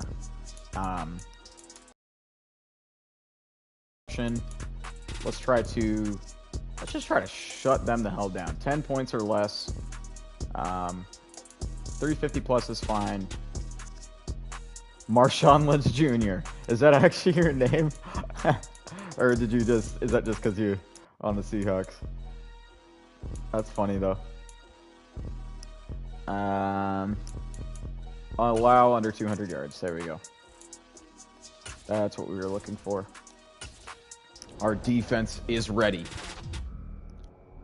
Gotta cross our fingers. Hopefully no practice injuries. You kid. Although I don't think Marshawn has... Does Marshawn even have kids? And if so, I don't think they're even old enough to be playing in the NFL. Alright, Jonathan Cooper. You're not doing a running back franchise? Man, you're so fickle. You change your mind very quick. It'll mess up your linebacker? I don't think it will. I have two different face of the franchise save files. Is Madden 23 better than 22? Yes. I've been asked that a few times. If we're only talking current gen / next gen, aka if we're only talking PS5, Xbox Series X, yes, it's marginally better than 22. Any other platform that it's on, don't get the game. If you have an Xbox One or a PS4 or a PC, actually you can get the game because they have some amazing modders on PC. So getting the game on PC isn't as bad, but come on, we're talking about EA here. I'm not going to get too much into it because I have already before, but come on. Come on. I have an Xbox Series X. It's really up to you then. I don't know. It's gotten really mixed reviews. I see different ones every day. I see some that say, you know, it's made, granted, marginal improvements, but they're solid ones. Some are just saying that it's an absolute waste of $70, especially because they raised it to 70. Like a lot of, I don't know. I have my own particular opinion that I've kind of voiced. If you want to hear it, I'm more than happy to give it. But I already have kind of, as I said, mentioned it on the channel before. My thoughts on EA and, you know, them making these Madden games. So, it is what it is. But yes, long story short, I think it's better than Madden 22 on next gen. I think it is better. All right, give me 1 sec, and then we're going to hop right into this game. Patriots, Broncos. Actually, let's just do it right now. Let's go. Let's go. Week 1 of the 2023 season in Foxborough. Let's hope our squad can come out with a dub.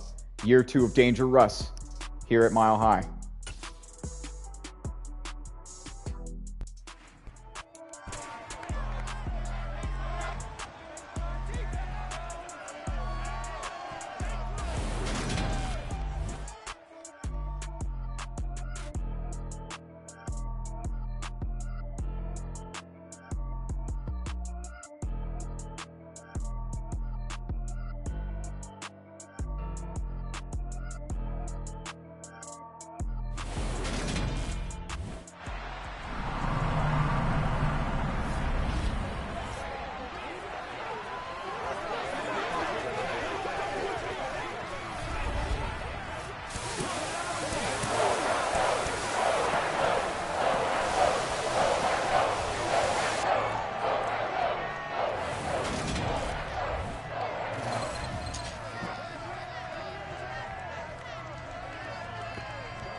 I genuinely couldn't tell if they were chanting "Go Pats Go" or "Go Mac Jones." Also, that does not look like Bill Belichick.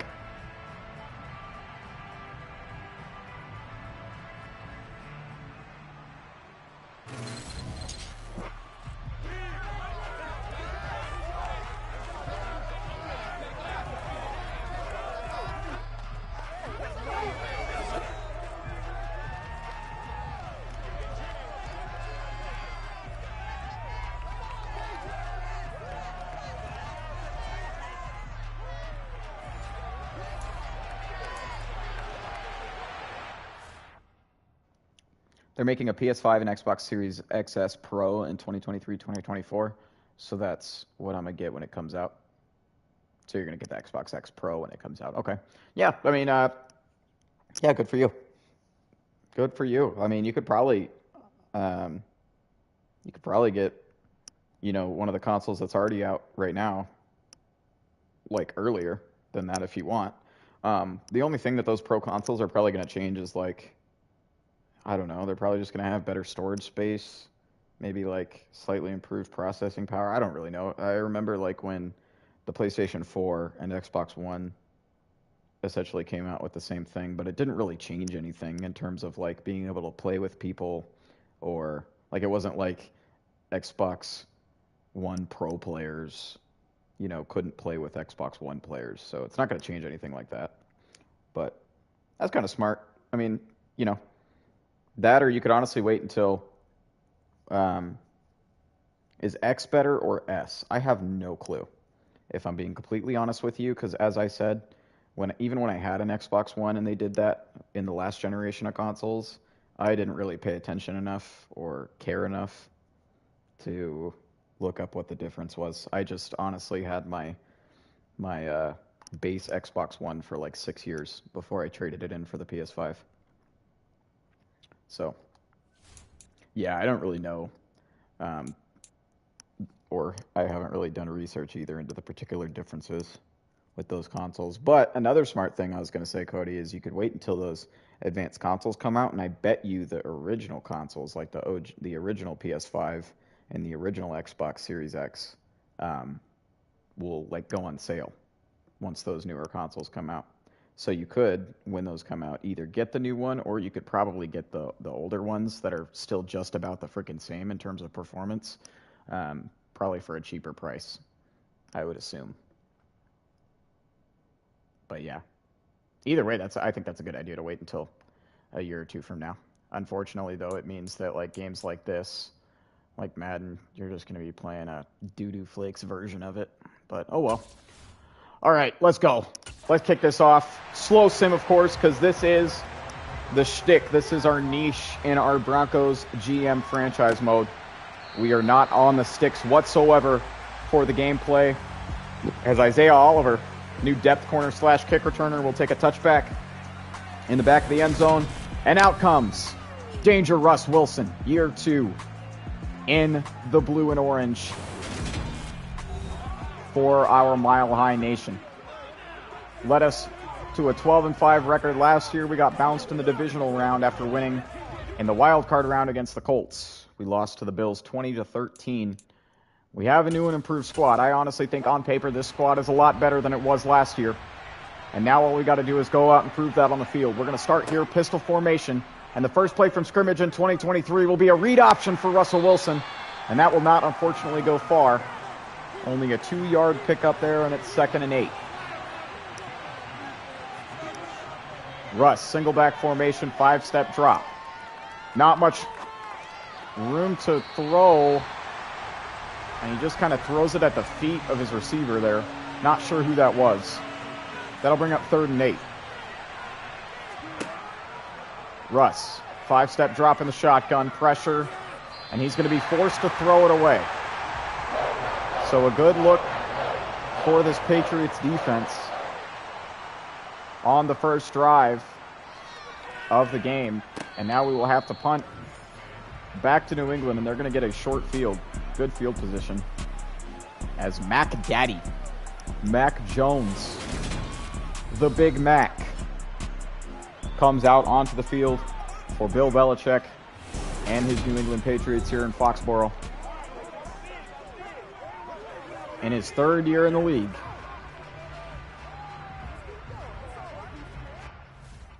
We got to have a good defensive stand of our own now. As you see, number 49 with that left shooter sleeve in that middle linebacker spot, Tremaine Edmonds, our biggest free agent signing, will be in on a tackle here along with Jalen Thompson. Another free agent signing that we made. They're going to give it to Damian Harris. That'll be a 2-yard pickup on 1st down for New England. Mac Jones on 2nd down, pressured by Bradley Chubb, throws it outside, and Jonnu Smith cannot get his feet in bounds. It's 3rd and 8. Everyone's legs look so fast. That's funny. Jones check down Damian Harris, and that's a good tackle by number 9. I'm not even sure who that is. Oh, that's our rookie strong safety. That's Lawrence Ford. I believe his first name is Lawrence. That's the 34th overall pick.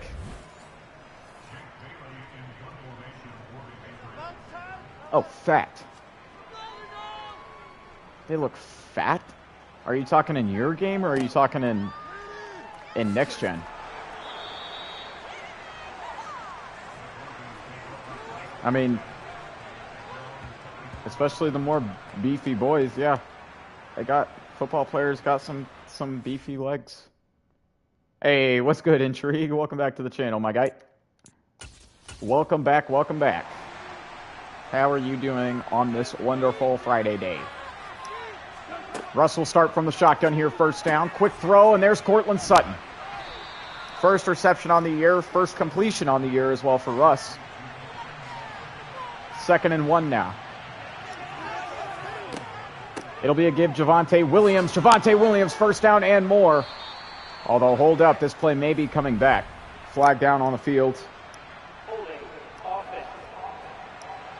And it'll be our best offensive lineman, of course, Garrett Bowles, our left tackle, committing the hold.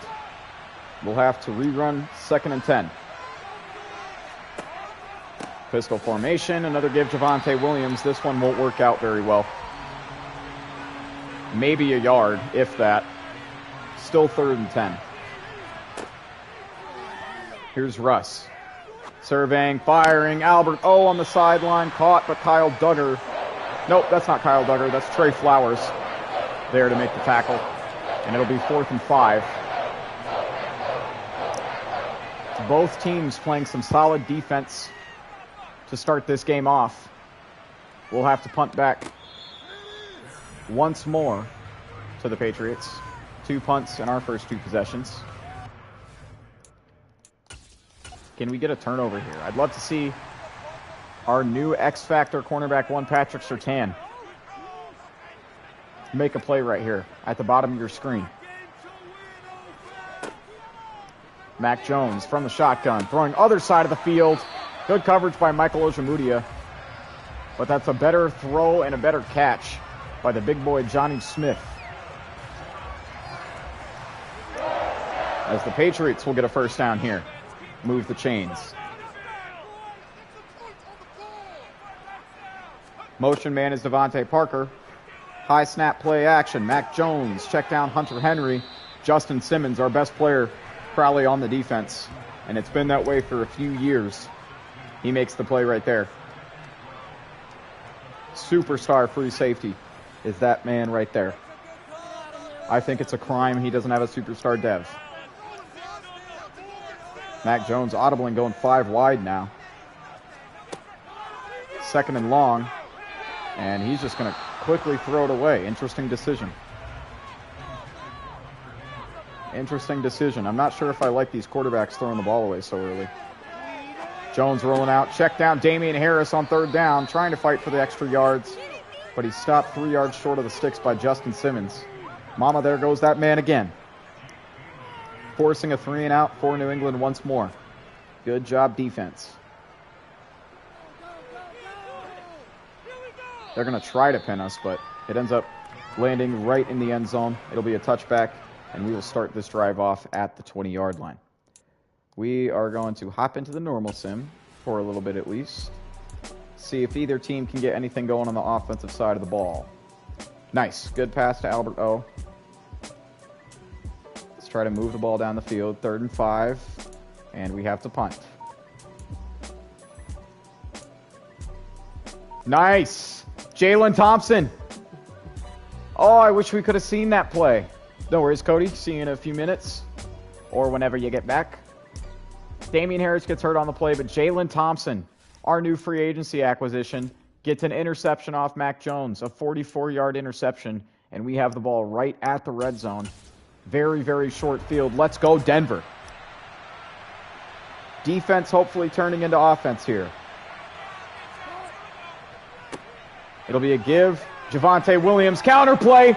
He was so close to a touchdown. He was so close to a touchdown. No, intrigue. That is the whole point of this particular series with the Denver Broncos. That's why it is a franchise rebuild / GM series. We've mentioned it about 10,000 times. We haven't deviated once from it, and we're already in episode 6.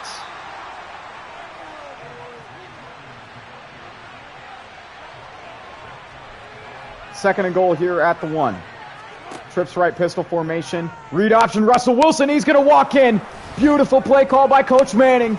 And the Denver Broncos score. I feel like you haven't been paying attention to this channel, even though you've been here, Intrigue. What are you talking about? Have you not seen any of our Carolina Panthers franchise? Where we've been playing every single game on the sticks there with all Madden simulation gameplay, realistic sliders on. We just made it to the playoffs and got clapped by the Cowboys in the divisional round.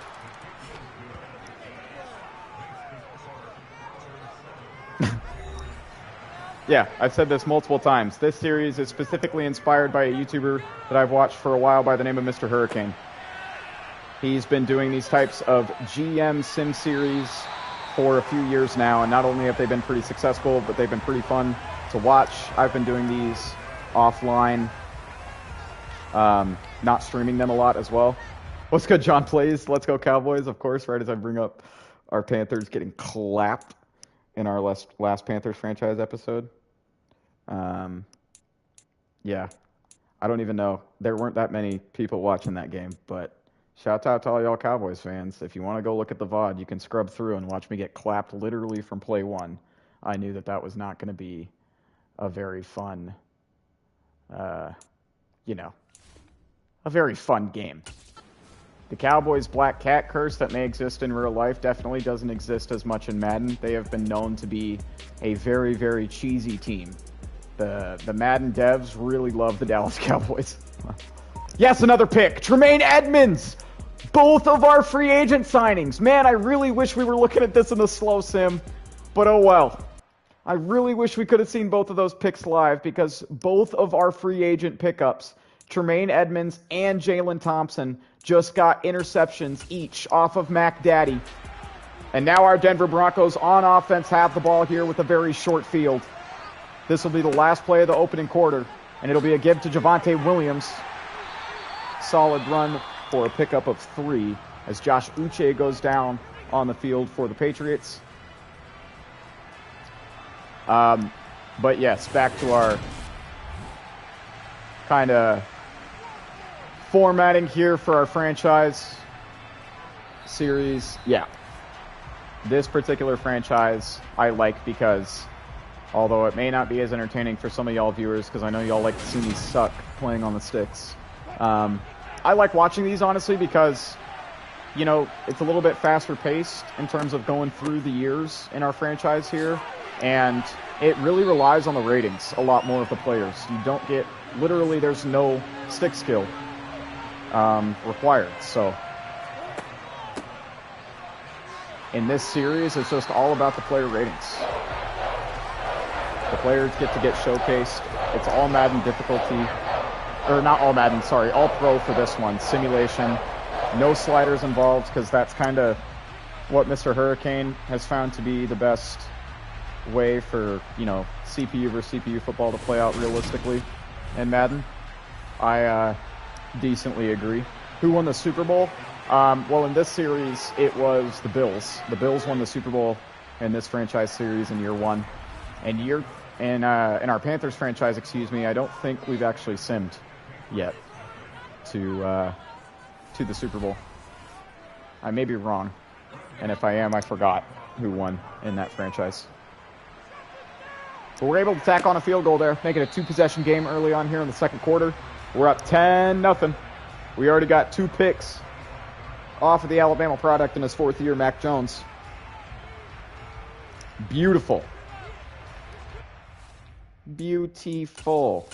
Let's jump into slow sim. Let's see. Maybe we can get another turnover and get to catch it here in the slow sim. Jones will start. Quick drop back. Check down. Johnny Smith on the sideline. That'll be a 3-yard reception. See you later, Intrigue. Thanks for stopping by. Always good to have you in chat. Bye-bye. Bye. Bye-bye.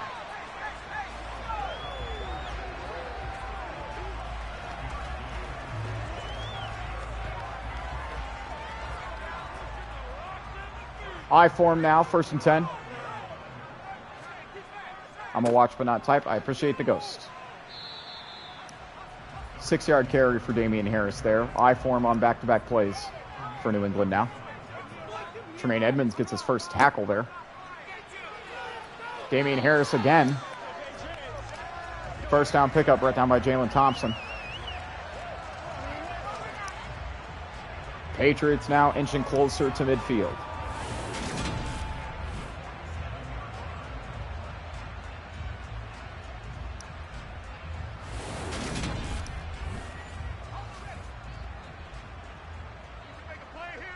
Eight minutes and counting left here in the first half of play. Mac Jones starting from the shotgun now.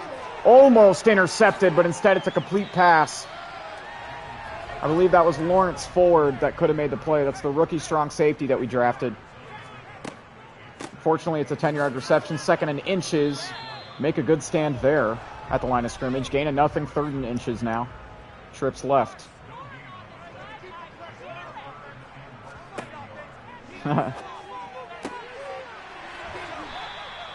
Hey, if that's your goal, go after it, young man. Gotta grind for that 99 overall. There's a first down pickup. I believe that was to Devontae Parker. I actually wasn't quite paying attention. Yeah, it was. Quick out to the former Dolphins receiver. Now in his 2nd year with the Patriots, Devontae Parker. Mac Jones starting to feel it a little bit. Headbutting his offensive lineman. The Patriots kind of have their first real drive going here on offense. It's been a struggle for him to start the game. Now we'll go play action with Mac. Time to throw. Check down Johnny Smith, but that was just horrible. That was a horrible ball. 2nd and 10 now. Play action, draw play, and Mac Jones is brought down. Randy Gregory gets there first. Bradley Chubb ends it. Let's go. We need our edge rushers in Randy Gregory and Bradley Chubb to step up a lot more this year. 3rd and long now for Mac Jones. Check down Damian Harris. Brought down by Tremaine Edmonds. Great tackle. Only a 6-yard pickup. Bend but don't break defense.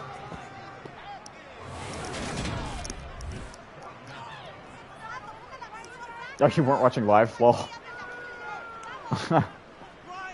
No worries. Jason Myers is the new Patriots kicker here, former Dolphins kicker, I believe. And that kick is horrible. Horribly short. Wow. This man may get cut. Especially if this were real-life NFL football. That man would get cut after that field goal attempt. No doubt about it. We're going to start here watching our offense. Trips right from the shotgun. Cortland Sutton, lone receiver up top. And here's Russ. Looking to throw. Almost intercepted. Intended for Albert O, but boy, oh boy. Jawan Bentley almost had a pick off us. We'll go in the pistol now. 2nd and 10. Outside give, Javonte Williams. He's going to try to run to the other side. Javonte, what are you doing? Maybe a yard on 2nd down, and now it's 3rd and 9. We haven't seen much of Jerry Jeudy whatsoever. Russ looking to throw. He's going to throw it away. He will throw it away, and that will be another 3 and out for our offense. We're going to get into the normal sim a little bit more here. Okay. All right, it looks like the Patriots getting 2 first downs. They may have a little bit of a drive going here.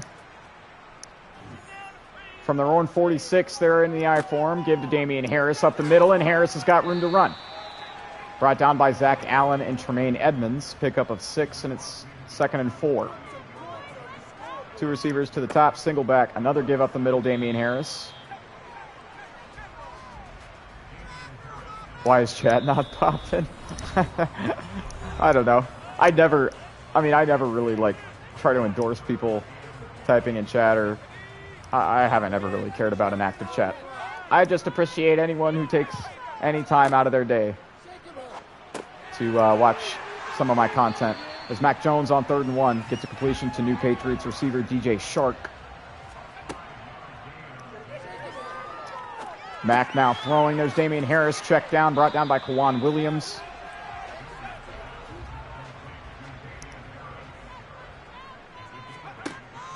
Know the thing?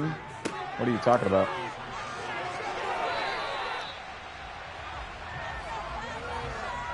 Oh, what the hell? I just realized that. Super strange. Hold up.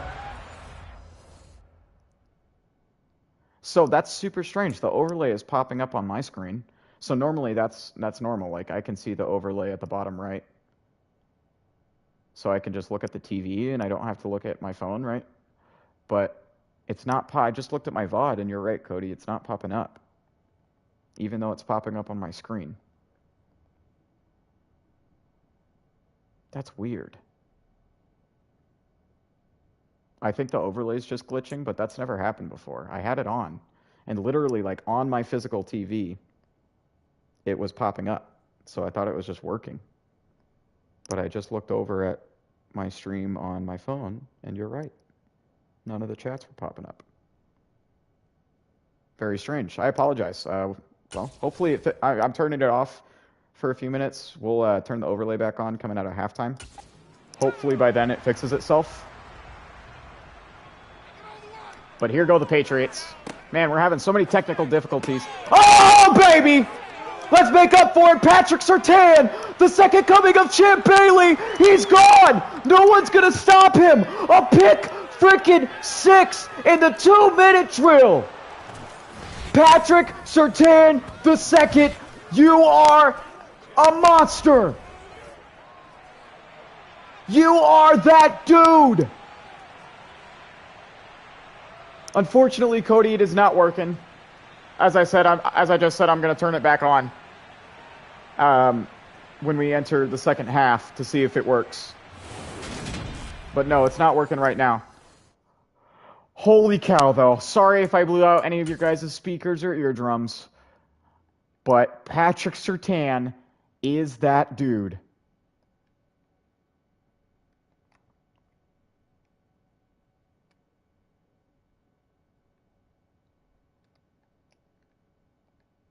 Patrick Surtain is that dude.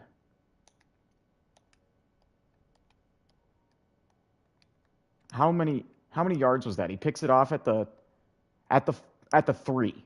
Picks it off, puts his foot down right at 3. A 97-yard pick 6. Wow, with all caps indeed, Mr. Cody. Look at Mac Jones trying to catch up to him. He actually almost did. Yeah, that's a good thumbnail up, too. Serving the ball up on a silver platter. Wow. Wow in freaking deed. Oh, my Lord. I freaking love you, Patrick Surtain. I freaking love you. I can't believe that just happened. Of course he's in his X Factor now. The shutdown corner for the first time ever in his career and in this series in franchise mode is in the zone. They're throwing it his way too. Don't do that much. Exactly. King Surtain. King Surtain.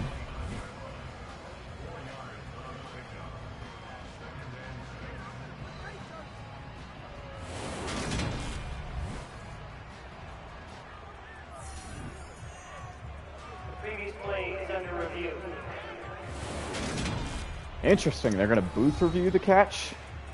Yeah, I don't think he got his feet in bounds either. Tyquan Thornton? No, his first foot was out and his second foot was out. Why was that called a catch in the first place?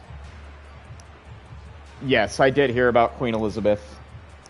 Very tragic that she passed away. Let me be clear, though. I only, to be honest, am sad that she passed away just because I was banking on that she and Betty White would hit 100. And neither of them did. Other than that, I really don't care for Queen Elizabeth, and she's also kind of, you know, literally stole crown jewel of Africa, but, you know, a lot of people don't like to talk about that. I'm not going to get into it. I don't get into politics at all or anything. Yes, R.I.P. the lady. A lot of people in England really, really liked her. I just didn't too much. But still, it's always unfortunate when somebody passes away like that. So R.I.P. R.I.P. Yeah, that actually got dropped to me like when I was live. I was live the other day, and I can't remember who came in. It might have been Goofy Goober, one of our other mods, a.k.a. Shrunk. Or, I don't know, he's had so many different aliases on this channel. He's a homie, though. But, yeah, I think he was the one that broke the news to me the day that it happened. Man, I'm just trying to get into this halftime show so we can watch it. I thought it would end there with the Patriots having the ball, but I guess we have the ball. 29 seconds left and still 2 timeouts. And we got out of bounds there. Russ has not had a very flashy statistical first half. It's been all defense. Not sure what the socks emojis are for. There's Jerry Jeudy finally, as we take a timeout there. That might be his first reception of the entire game.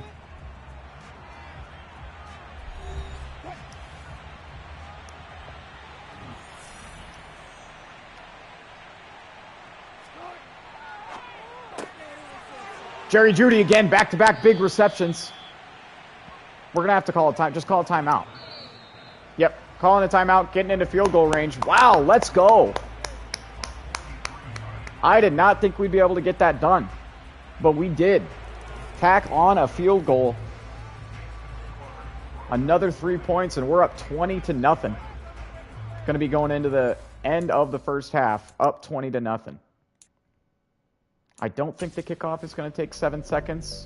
No. All right. I'm going to go make another cup of coffee while the Patriots take a kneel to end out the first half.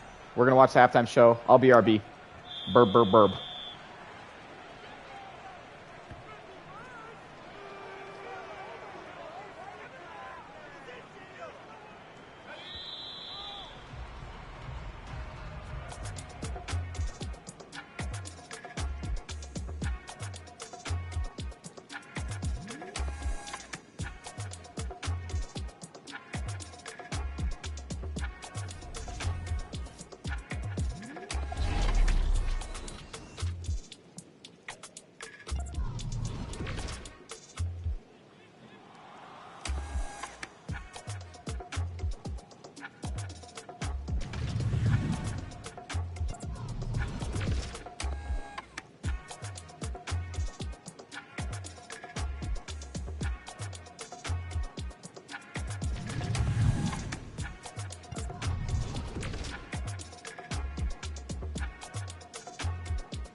All right, I'm back.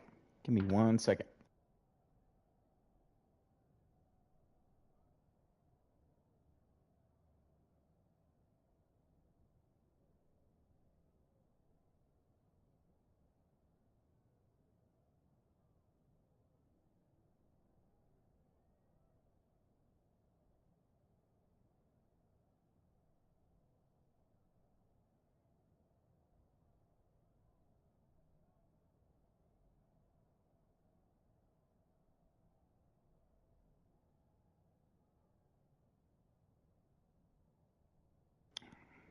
Wee, wee, woo.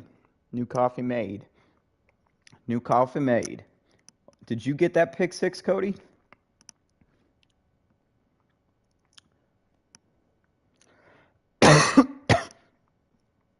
It's so weird. I don't know why the overlay is popping up on my TV like it's working, but then when I look on my stream, it's not popping up for me or any of my viewers. So, I don't know. I've never had this this problem. We've had it glitch where like it'll spam show messages from like an hour ago anytime somebody chats something new. That glitch has been prevalent, but I've never had this one before. Oh, your teammate got both? Damn, 2 pick sixes for your teammates? Bad offense. Who were you guys going up against that was throwing that many pick sixes? I gotta know that. Gotta know that. Also, side note, for our franchise, oh, the Rams? That's weird. Matthew Stafford, interception happy. Side note for our franchise, I don't know if you guys probably did see it. I was walking to the bathroom to take a leak, and I saw that Jimmy Garoppolo was the quarterback now of the Colts. So Matt Ryan retires, and they just go for Jimmy G, I guess. Porn star Jimmy. In Indy now. Okay. So it looks like the Patriots will have the ball for the first possession of the second half here. Still downpouring here in Foxborough, Massachusetts. Mac Jones will start from the shotgun as this Patriots offense has really, really been struggling. Mac has thrown 3 interceptions in the first half. Most recent one being a 97-yard pick six to our guy, Patrick Surtain II. Hey, and there's Zach Allen and Jalen Thompson, 2 free agency signings that we made this offseason, making immediate impacts. Jalen Thompson has been a beast. He has had a pick, as well as Tremaine Edmonds, the other guy who we brought in. Chef's kiss. Couldn't have asked for a better first half, better start to this game than what we have right now. Your stats, you got 3 solo tackles, so 5 total tackles. Nice. Not bad, not bad. Patriots are going to be 4 receivers set from the shotgun. Here's Mac Jones. A lot of time to throw. Can't find anyone open, though, and he's going to have to throw it away after stepping up in the pocket. Peyton Manning doing his classic patent-pending signature fist pump. He's loving it. Holding up the 4 there. As Danger Russ and our offense will get the ball back for the first time in the second half. Fairly early, too. Isaiah Oliver on the return. Solid few yards. And there is Cam Newton rocking number 4. Going over the Surface Pro tablet with Danger Russ. It's got to be weird for Cam being a backup to Russell Wilson after, he was only drafted a year before Russell Wilson was.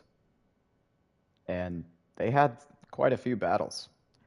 Carolina and Seattle did, while Cam and Russ were kind of in there. Definitely Cam was in his heyday. Pick sixes went to C.J. Henderson and Jeremy Chin. Oh, yeah, I forgot you were on the Panthers. Let's go. Let's go. All right. Russ starting off in the pistol formation with Blasingame and Javonte Williams in the backfield. And it'll be a read option. Not really anywhere to go, though. Juwan Bentley and I believe that was Kyle Duggar in there on the tackle.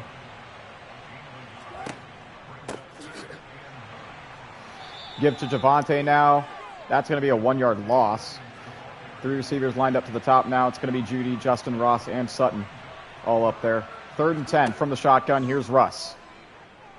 Rolling out, serving, down the field, intercepted. Jonathan Jones, blanketed coverage on Cortland Sutton. Russ was being pressured from the edge by Matthew Judon. That was not a good throw at all. Not a good throw.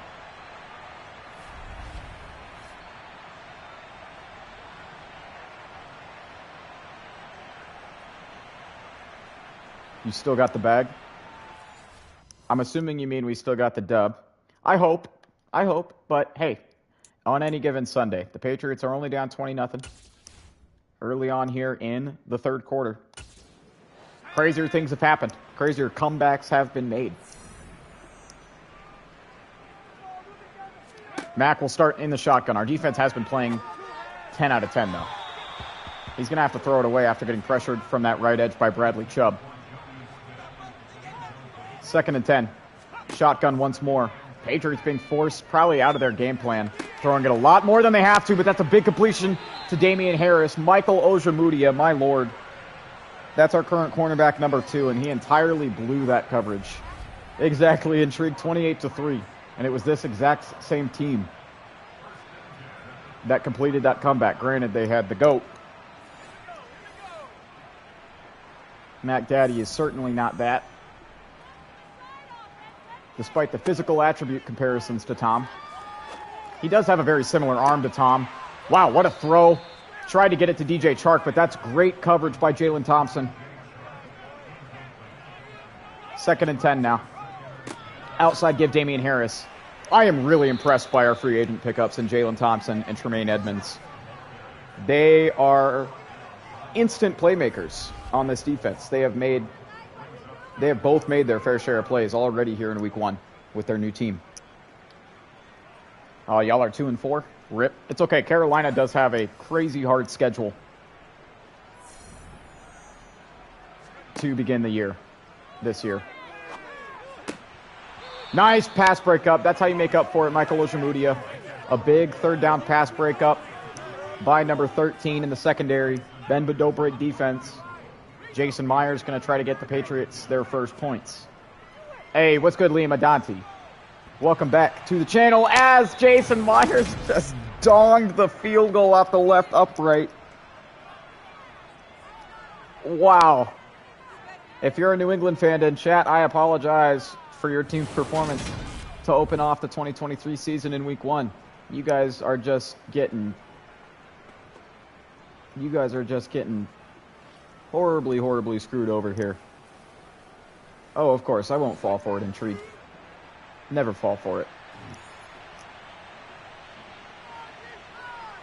How's your day going, Mr. Adante? Welcome back to the channel, my good sir. Honestly, let's get into the slow sim. Let's see if we can drive the... Whoa! There you go! Man, I kind of would have liked to see that in the slow sim. Would have liked to see that live, but we love to see, regardless, in any way, a big completion for Justin Ross. Trying to get his comeback story going here in Denver. And with KJ Hamler out, I believe, for at least 2 weeks, he's going to get that opportunity. Quick throw here. There's Cortland Sutton, wide receiver 1. 4-yard reception. 2nd and 6. Neither quarterbacks. This has not been a quarterback battle, to say the least.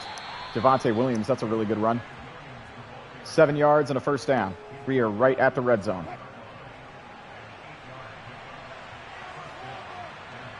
How'd you break your wrist? That's not good. 5-step drop for Russ. Hey, there he is, Justin Ross, making plays, a 15-yard reception for number 11.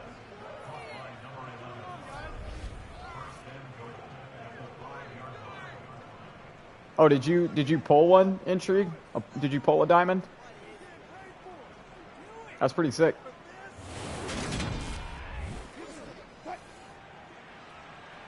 Oh, baseball. Gotcha. Trips left. 1st and goal from the 5. Russell Wilson Surveying, firing, back of the end zone. He had to throw it away. No one open downfield. And that'll bring up 2nd and 5. Oh, nice. Nico Horner. That's a solid pull. 3-yard carry for Javonte on 2nd and goal. Now 3rd and goal. 3 receivers lined out right. Russ from the shotgun. Read option. He's going to walk in. His 2nd rushing touchdown on the exact same drawn-up play. They can't stop it. Danger Russ Wilson. 2 rushing touchdowns on the game. And we extend our lead even further here. A beautifully executed drive. McManus going to cap it off as we go up 27-0. This one is a doozy here in Foxborough. We are just dominating the New England Patriots here. Absolute, positive domination.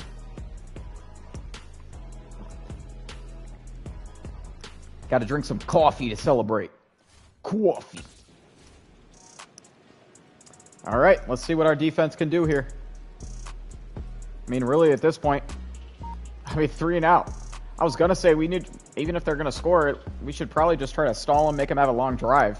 Because then it'll just become a garbage time touchdown if it goes into 4th quarter, especially. But no, we got a 3 and out from them. 3rd and 6 here. Justin Ross, another reception. Okay, he's coming on strong in the 2nd half here. We're going to have to punt, but that's fine. Actually, maybe we won't. 5-yard penalty on the defense. We still got to punt, though. Starting off the 4th quarter. This game's pretty much over. We'll probably only come in to see like a live touchdown if it happens. And maybe they'll get one here. They're right at the red zone. Mac Daddy driving his team down, trying to score a garbage time touchdown here on our defense. We still got full momentum, 9 minutes and 20 seconds left in the game. To give up the middle, Damian Harris. They don't really have much time to run if they're really trying to come back here. Quick drop for Mack. Throwing across the middle. There's DJ Chark Jr. Brought down by Jalen Thompson and Josie Jewell. 1st and goal at the 6 now. That is a good completion there for New England. Not going to lie. Shotgun formation now.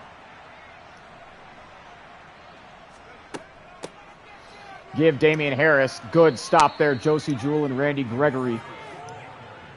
No gain. 2nd and goal. Welcome back, Liam Wolf.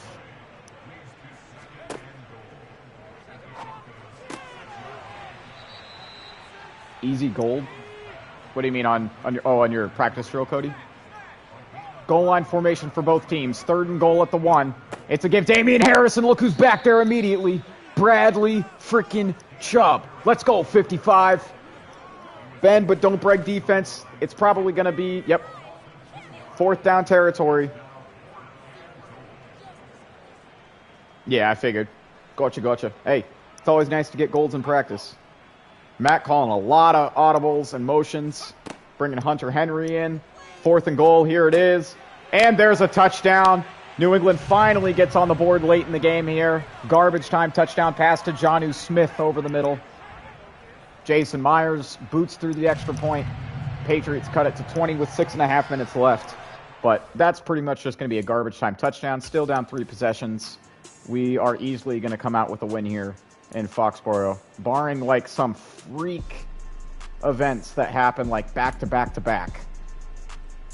If Madden just like cheeses the hell out of us. But we're looking to be doing good here, despite that TFL. 3rd and 13. Come on. Well, we're going to have to punt it. We chewed some clock off, though. DJ Jones with the sack. Good stuff. 4th and 9 now. And they're not going to get it. That's going to be a turnover on downs. I don't really think we're even going to try to... We're obviously not going to try to do anything here. 3rd and 6. We'll probably just kick a field goal. Yep, make it 30-7 with less than a minute left in this game. Sure, we'll watch the Patriots last 23 seconds live. As they immediately call a timeout.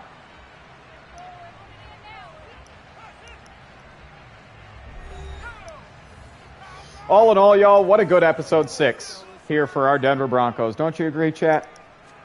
I certainly think so. We made some... Oh, let's go! Let's just keep it going, too. Strip sack on Mac Daddy. Bradley Chubb getting there. They recovered it, but...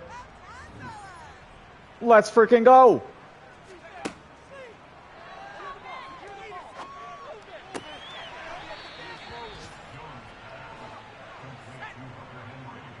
Third and 7 here.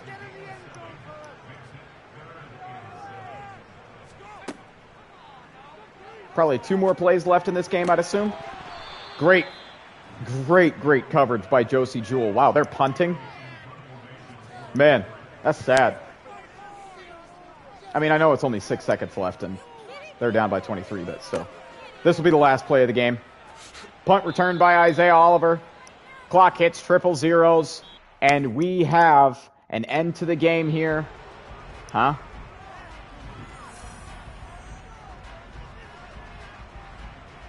Wait, what's happening? Wait, like the post game is going on. What?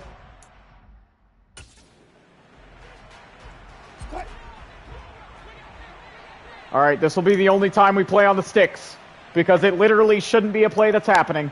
Let's try to hit Justin Ross. Russell Wilson. All right, it got dropped. I think that's going to be the end of the game now. Bro. What?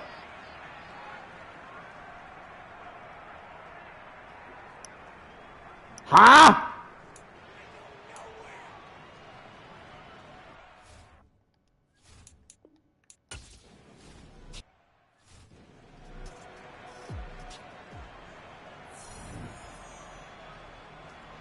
Huh?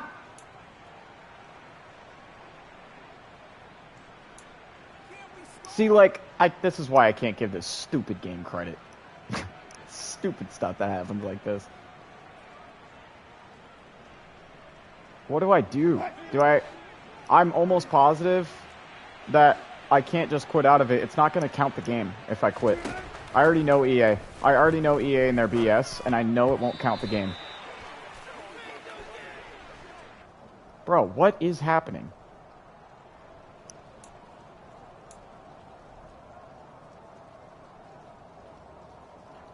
Really? Really?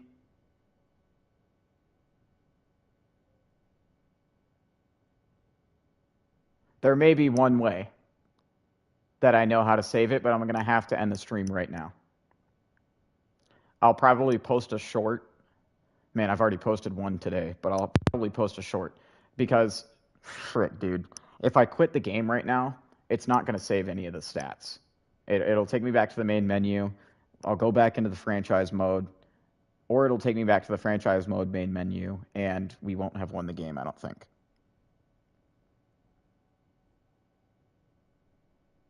I don't know. I've never been in this dilemma before, so I actually don't know if that'll happen. But I have a strong gut feeling that that's what'll happen if I quit out of the game right now.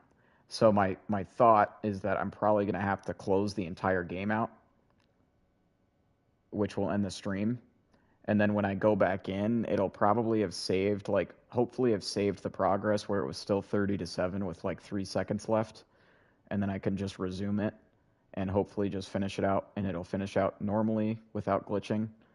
Because we could just quit out, and if it doesn't save the progress, then we could force win, but then we don't get like the stats that we got in this. We don't get the pick-6 with Patrick Surtain. We don't get the interceptions with Jalen Thompson and Tremaine Edmonds, our new free agent acquisitions.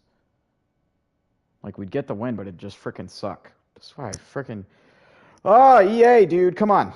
EA, come on. Why?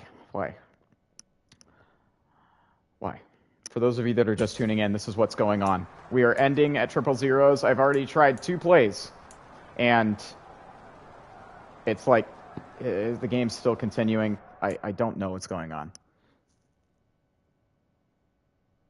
Make a new stream? Well, I was going to end the stream episode here anyways with this game, so it'd only be like me being online for like 5-10 more minutes before I take a offline intermission, and then we come back with Panthers franchise. So, yeah, I don't really know what to do. I guess screw it. We're just going to try to quit out of the game. And if we don't get the stats, a short, I mean, it would probably keep the stats. All right, yeah, we're going to do that. We're going to try it. We're going to try to just close out of the game. Hopefully it'll save the progress before it glitched. We'll get to keep our stats, and I'll record like a 1 minute short. It'll be a janky short, but it'll just be me filming from my phone. I'll just be filming the TV, and I'll just show you guys whether or not it worked, essentially. But we'll just look at the kind of the game recap right now, and I'm going to grab any thumbnails and stuff. So, yeah, getting 3 picks off Mac Jones in this game was like the catalyst. Our defense was definitely like prime. They were prime today. Both quarterbacks really did not play well. Russ, 45% completion percentage. That's not good whatsoever. 2 rushing touchdowns, though, on the ground. We will definitely take that. Let's just look at our Broncos. Receiving-wise, Justin Ross actually led the team with receptions. 3 receptions for 52 yards. Let's go. Yeah, just not a good passing day for either teams. We had a sack and a half for Bradley Chubb, half sacks for Jalen Thompson, DJ Jones, and Randy Gregory, and then interceptions for Patrick Surtain and our 2 new free agent acquisitions, Tremaine Edmonds and Jalen Thompson. So, there's the stat recap. Let me get some thumbnails, potentially. Let me see. Let me double check. I think I already got a couple that I like. Actually, just 2. And they're literally of Mr. Patrick Surtain. So I probably want to at least get like 2 more. Maybe we just get like yeah, let's just get like Tremaine Edmonds. Whoa, what's going on with his dreads? Tremaine Edmonds, just in his new uni, as 1 thumbnail up. And I don't really know what else.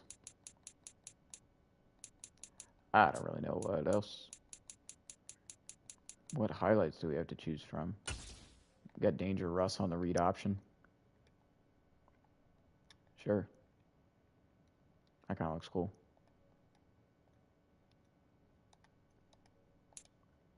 All right, y'all. Well, that's going to be it from me for now for our Denver Broncos franchise episode 6. Thank you guys so much for watching. I actually had a crap ton of fun recording this. We've been going for about 3 hours and 15 minutes. We just hit the 15-minute mark in the 3rd hour. So thank you guys so much. If you are a new viewer or a returning viewer, a ghoster or a chatter, all the same, you guys are the absolute best. I will see you guys, well, technically with a short here in a couple minutes that I'll be uploading to kind of shortly cap off this episode 6 of our Broncos franchise.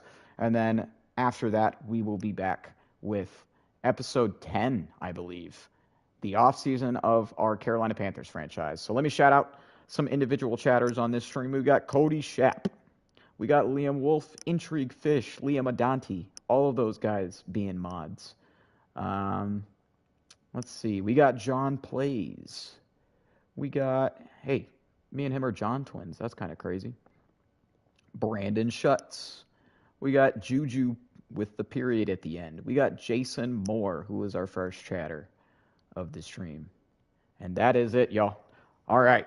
I will be back very shortly, hopefully. So I will see you guys soon. Thank you so much for watching, and have a great day if I don't see you later.